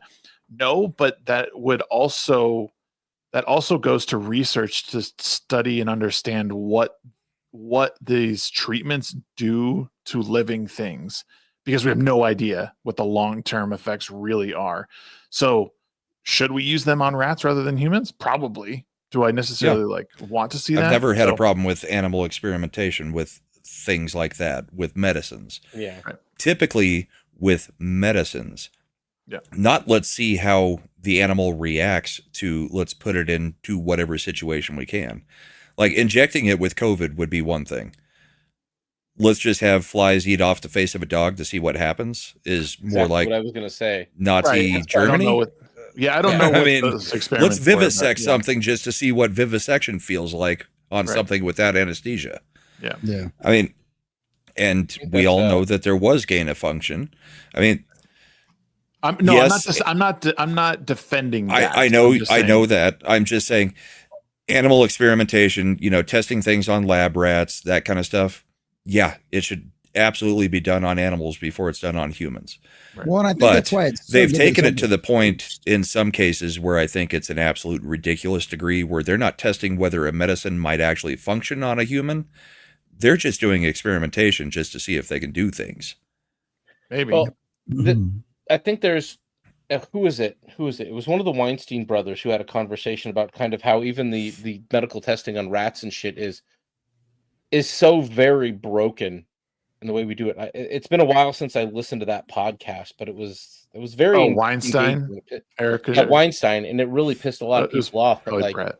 Yeah, it was eye opening to think that that Grant, their inherent flaws in the way we even test medicine to this day that should make us really questioned a lot of the shit we put in our body. And I do one of the things that I think Trump did really right is putting RFK in the position that he is in. I think that's going to be a game changer for health. That is another one of these things that's kind of the long game. Yeah. It's going to take time to break down these systems and these companies and their like inherent desire to put cheap shit in our food that's terrible for us. Shit that even Europe does. Like, I don't even buy American-based flour anymore. I buy it from France or Italy simply to get pure flour, to get unenriched flour. It's not even that much more expensive on Amazon. Like, it's cheap, but it's just flour. It isn't enriched. There's a bunch of other shit in it. And I've had better results with my bread making, and so has my wife. And I've been drywall dust in ours now. Huh? The drywall dust in ours, probably. Well, yeah, basically. Preservatives in general have not been necessarily a good thing in our food. Yeah. No. Sure, it may make it last for 2.5 years shelf life, but is anything that is supposed to go into your body supposed to last 2.5 years from the time that it's been killed? I mean, if you leave a hamburger out on the bench, it shouldn't be around in 6 months looking the same. That's the problem. Exactly. Right. The loaf of bread on the shelf at the store shouldn't look that way when it's been there. If it's got an expiration date of like a month and its ingredients list reads like a doctoral thesis on bread theory, as opposed to like flour, sugar, yeast, water, salt, or butter or whatever, like it's too much.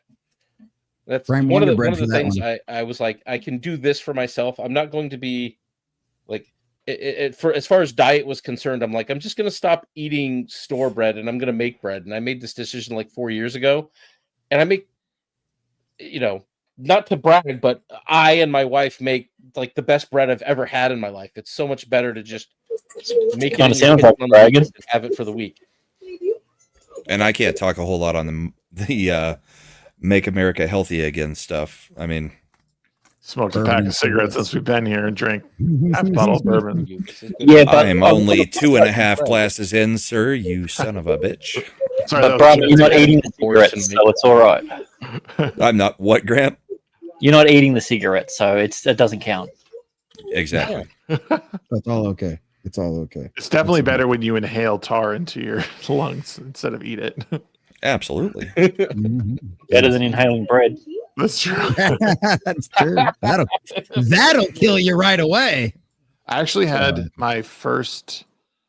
So I've been dieting and like trying to eat better, and I made myself 2 grilled cheese and turkey sandwiches last night, and I felt so shitty afterwards. Hell yeah, dude, the carbs, man. But it was so good. Like Kraft American cheese? No, it was like, I mean, like singles? It was like, no, it was like, I mean, it's Kroger, like deli cheese. No, because Kraft American singles will last literally like 3.5 years. If it's the store there brand, is no way that is cheese of any kind. Yeah, no, it wasn't that like plasticky. Like, yeah. So I will warn you now fairly about cheese. This is something I learned about dairy. I thought I was developing an old man allergy to dairy or something. Mm-hmm. It's dairy thickeners that will fuck with your gut more than anything. Carrageenan is probably one of the worst. So if you're getting like cheap store brand, I stopped eating it, which sucks because Tillamook is expensive, but I stopped eating the cheap dairy. I look for carrageenan. Like, I have a problem. It gives me IBS. If I eat or drink, chocolate milk that has a thickener in it, or ice cream or cheese with that thickener in it, it fucks with my gut every time. And if I eat it, I feel like shit every time. Yeah. You should try cheese. None of that. Which is probably why so many people identify as lactose intolerant now. Yeah. It's the ingredients, not the source. Well, I haven't even had milk. Like, we actually had some of the milk in our fridge go bad because I haven't been drinking it. Usually I'll have like a couple glasses a day. It's not good. Oh, we only use it to cook. I don't drink it. Yeah. Get some yogurt or some Greek yogurt, throw it into the container of milk that you've got, let it sit in the fridge for a week, and then you've got a full container of Greek yogurt. Oh, God. I actually do eat a lot of like plain Greek yogurt, and I put it in. If you're weightlifting, you should need to buy Greek yogurt again. buy it once. I eat my fat for it. sure. I'm not trying to bulk, so I have two things of yogurt every morning and 2 eggs.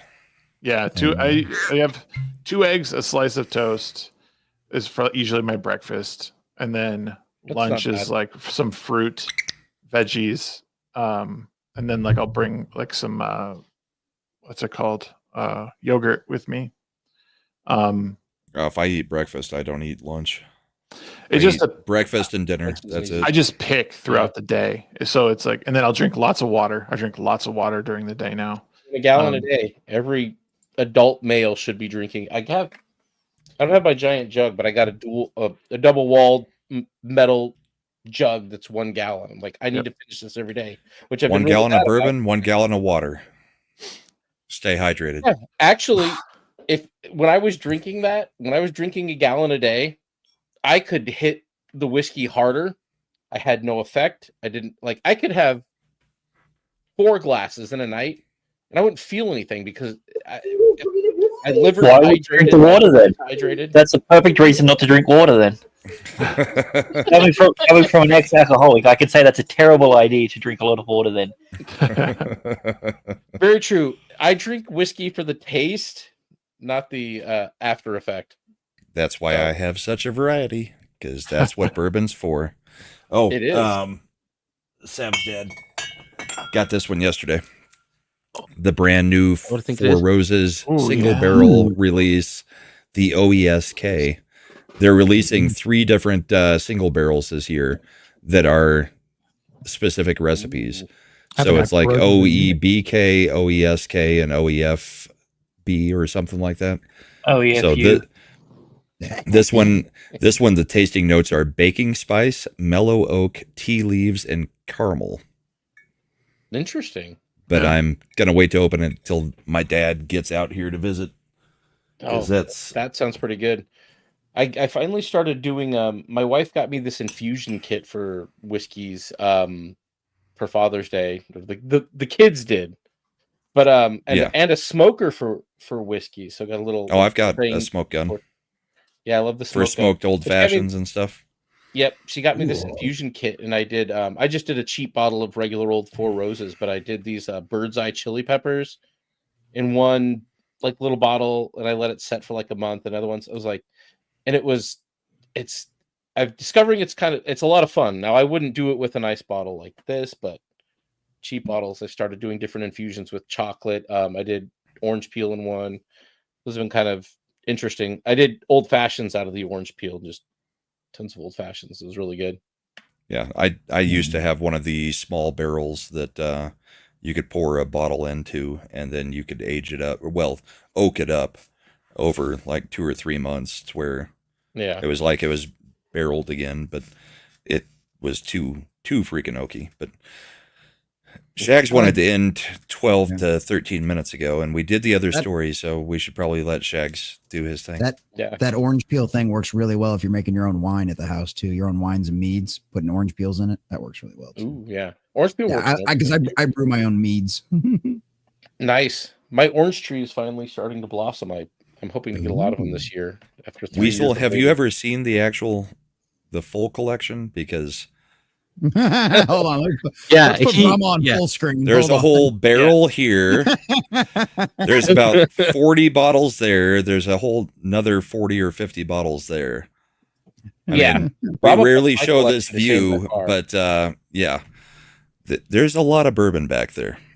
And that's him standing up. That's how big the room is. This row is really nice. It's got all the Weller and the Blantons.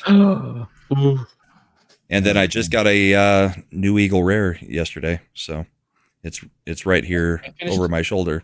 Man, I hope there's never a fire in your garage. That whole house will go up. No, I just hope the hutch never falls over, because that's like, $2,000-$3,000 that is just splattered all over the ground. Don't worry, bro. I know what guy there's nothing behind it that is holding it up. It's literally just standing in the middle of the garage. It's not even up against the wall. Oh shit! That's your no. The walls are over there. This is to open air. Oh shit! Oh yeah, better never stumble into that damn thing if you've had a couple of too many bourbons. Oh Jesus! would be bad. That would be so bad. Shags, would you like to go to bed at some point? We're kind of curious. We're just talking. We're hosting without you. It's okay. All right, freaks. Yeah, it's time to wrap it. Try and wrap it up. Professor Savage, thanks for joining us this week, sir. Why don't you give us a little breakdown on where you, what you're doing and where we can find you? Well, thanks for having me. Let's see. What am I doing?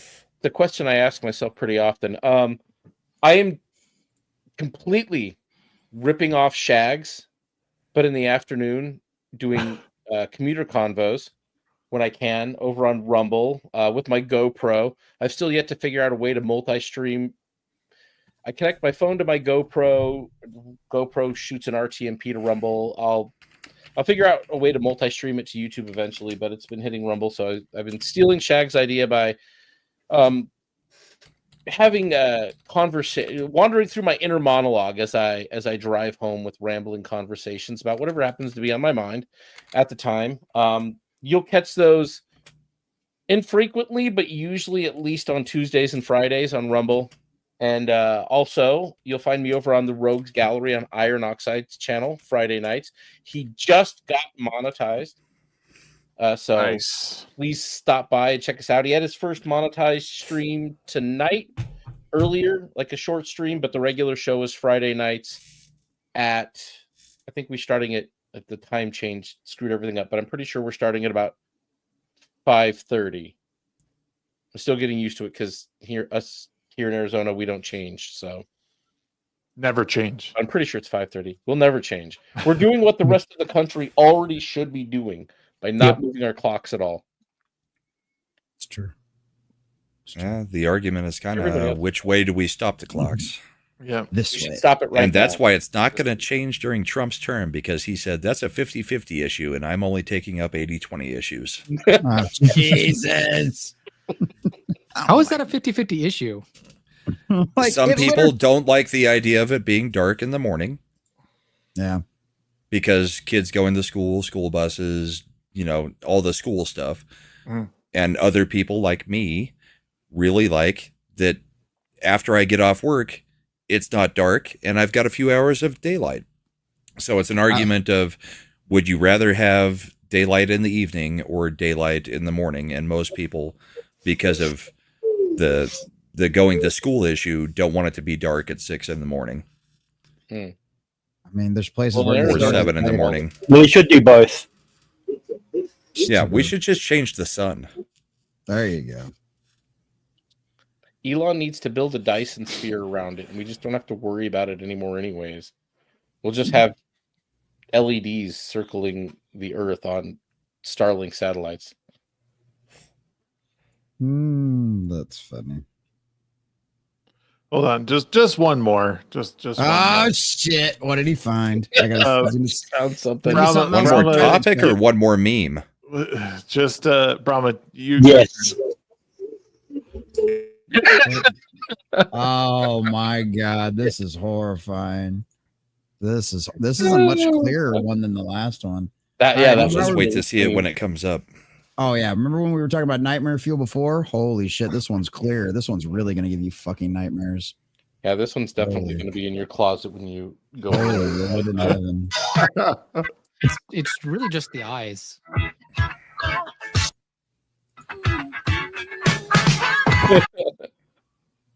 Holy. And there's the rest Walk of it. down There a you dark go. street in Vegas. You're there this year. This is who you're gonna run into. Yeah, when you're at the Vegas meetup, this is who you're gonna run into this year. Yeah, that guy knows how to fuck. That's for sure. Oh yeah, totally DTF. Everybody going to the Vegas meetup? What? Is everybody going to the Vegas meetup? No, I can't. I make it am. this year. I'll be there. I got I'm 2 kids in diapers. I can't leave my wife alone like that. She'd murder me.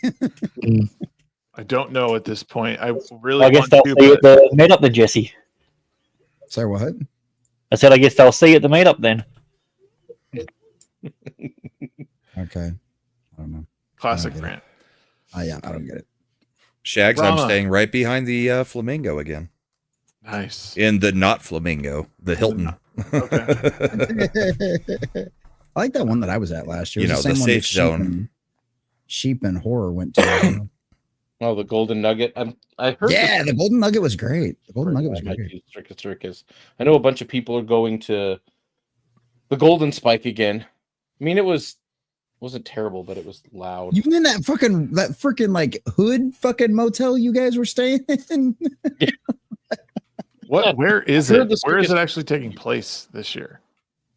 I heard it wasn't at the Millennium Fandom Bar. I don't remember what the place is called. It's like a mile. It's actually 8 minutes from the Circus, which is why when I heard it was cheaper than the Golden Spike, I'm like, oh, I might try Circus. I might even take my camper because Circus. Well, Circus is about RV to get demolished. Oh, is it? Yeah, they're finally tearing the Circus down. That was the first place I stayed when I went to Vegas in 5th grade. That's where we stayed, with Circus. That's like the only place that has an RV park. Like they have an RV park outside on the premises of the hotel there. Yep. Because nobody stays at the hotel because it's such a piece of crap. So the whole parking lot is just wide open now. But yeah, the Circus is the next. Circus is the next one coming down. Oh wow. That's wild. That's a legacy, man. I don't know if it's this year or next year, but I mean that thing's ancient, so it's not really a surprise the way they're doing all that. But it wasn't in all that great a shape when I was there in like '96. So yeah, what's up, Sonia? But okay, did anyone mention the venue? What venue is the? No, we haven't. I don't know the name of the venue. I just know that they said the Millennium Fandom we can't keep doing 2, 3, 4 nights because it just doesn't fit enough people, and they lost the sublease to that side office where everybody was stationed. So we're going to a bigger place. It's one night. It's what is it called? I'm checking Gary's website to see if it's on there. I don't know, but I know the RSVP said, please use your real name. And I didn't read that part. So I'm RSVP'd as Brahmabull because. Oh, God. Wait, you told me that's not your name? That's what you had. I thought your last name was Bull. I've been calling you Mr. Bull for ages. Time. And I appreciate it. Grant, you're very respectful calling me Mr. Bull. This is technically my outro. Tomorrow night I'll be on comics. Friday night Ascend and Art. Saturday night on my channel we do Bourbon and Boarding, and then Sunday morning we do the Bullpen, the political talk show. So I'm done. Pick another person, Shags. Jesse. Yeah. So boys and girls, my schedule has switched up a little bit. I am now doing a 4 p.m. Central Standard Time show because I have the baby at the house with me full time now that Mama's back to work. And so we're doing an we're doing a nightly nerdy news over there at 4 p.m. Central Standard Time. Still putting out 3 videos a day. They get recorded the night before and they get put out. So I'll have 3 videos. I got to actually, once this show's over, I got to go edit videos and get all those scheduled out for tomorrow. So we've got videos coming out at 8:45, 11:30, and 2 p.m. Be doing that tomorrow night. Thursday night is It Good? We're doing Daredevil Born Again. Sunker Maiden and I are reviewing that. Tomorrow night around 7 or 8 p.m. Central Standard Time for that. Friday night, we got Comic Shop Talk, $5 Fridays for the nightly nerdy news. We'll see how that ends up going if I make it to Comic Shop Talk or night. Saturday, we'll be back playing Cyberpunk Phantoms of Liberty DLC. Sunday, 2 p.m. Bible study and 7 p.m. And Grant, this week, it's back on Sunday. For the next 2 weeks, it'll be on Sunday. Oh, good. Mr. Grant Gregory, Sunker Maiden, and I all join and we watch When Hugh Was Good. We've also got some very horrifying pictures, videos of Sunker making out with a lizard that you can come participate and torture Sunker with those videos by giving direct donations and stuff like that. So it's a lot of fun. We torture Sunker, we show off my baby and all kinds of other things, whatever we can do for money because I got 6 kids to feed. So come subscribe to my channel if you haven't already. Come subscribe to the new Common Nerds channel since we lost our last one because of a banana eating meme and because YouTube's rules are fucking stupid. So come help us rebuild. Come help us regrow. We're like 30 away from 1,700. We're 30 away from 1,700 again. So come check out all of that kind of stuff. And appreciate it. Can't wait for next week, boys. It's been fun. Yay! RaikenNight. There you go. I'm just gonna be playing a lot of Monster Hunter this week. That's about all I have going on right now. You woke bastard. Huh? That's right. I said you woke bastard. Yeah. Trying to spread wokeness on Rumble. That's my goal. That's right. Dude, I literally had a comment that somebody was like, "Oh, because I have my little live on Rumble thing, and it's like, oh, Rumble automatically means you're a racist." I'm like, that's fucked. Yep. Yep. I might. It's funny because it's true. That's right. I might start That's right. building minis again on stream, so that might be something I might start trying to do. Nice. Ooh, we should 'Cause do I a got- dual stream because I got a bunch of minis to build. Yeah, I got some Warhammer minis I need to build, and I'm trying to figure out content to do for the Rumble Premium. I was like, maybe I'll just chat and build minis. See, I need to print some terrain and sell it to folks like you. Yes, you do. You and I need to talk about that 3D offline because printing there's some models I could use that I don't want to pay for. They're fucking expensive and huge. You know what's really good for streams and building minis? Cleavage. I'll also have Sunker Maiden come on and hang out while I build minis. I need Noted. to do some more chest day. Exactly. That or get surgery. Oh dear God. Then I could really be considered woke. Yeah. But you can make money. Yes. And that's the important part. I got to just give him with a VTuber avatar. That's all you need, Rankin. Just come up with a VTuber avatar. Yep. Just a female VTuber avatar, but you hear my voice. They hear your voice, but like the boobs are just super jiggle Dude, physics. Like That's you'll what make people are all the doing. money. I've seen lately is like there's just like female avatars, but it's a dude talking. I'm like, what the?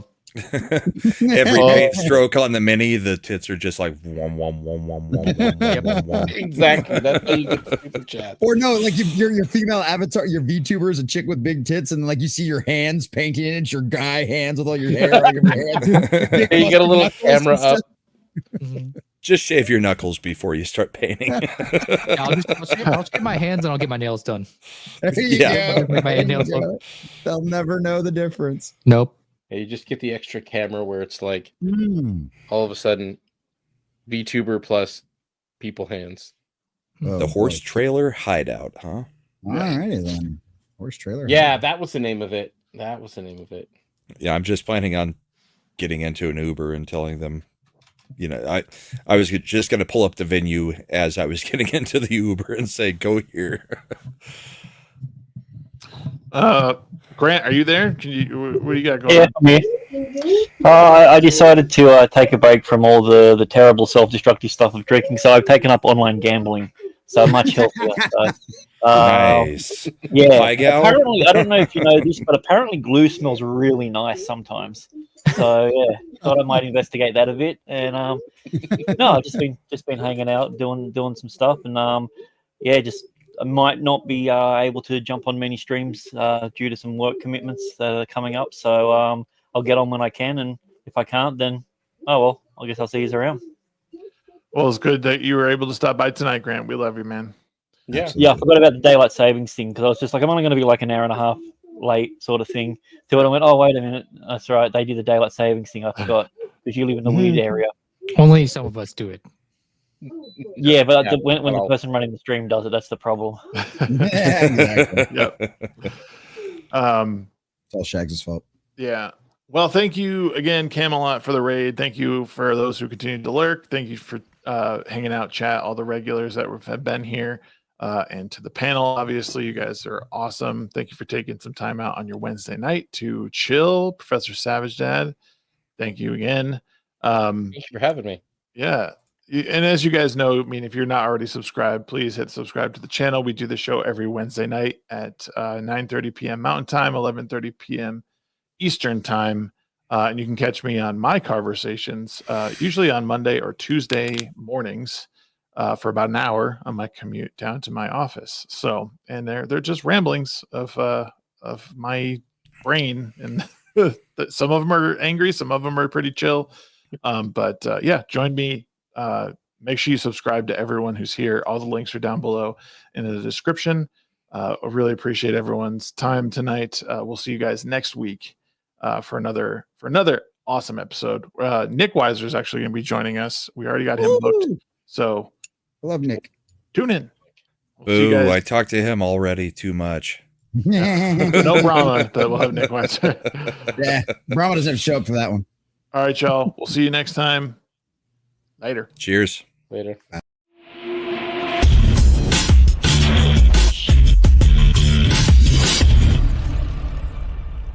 I like to put stuff online.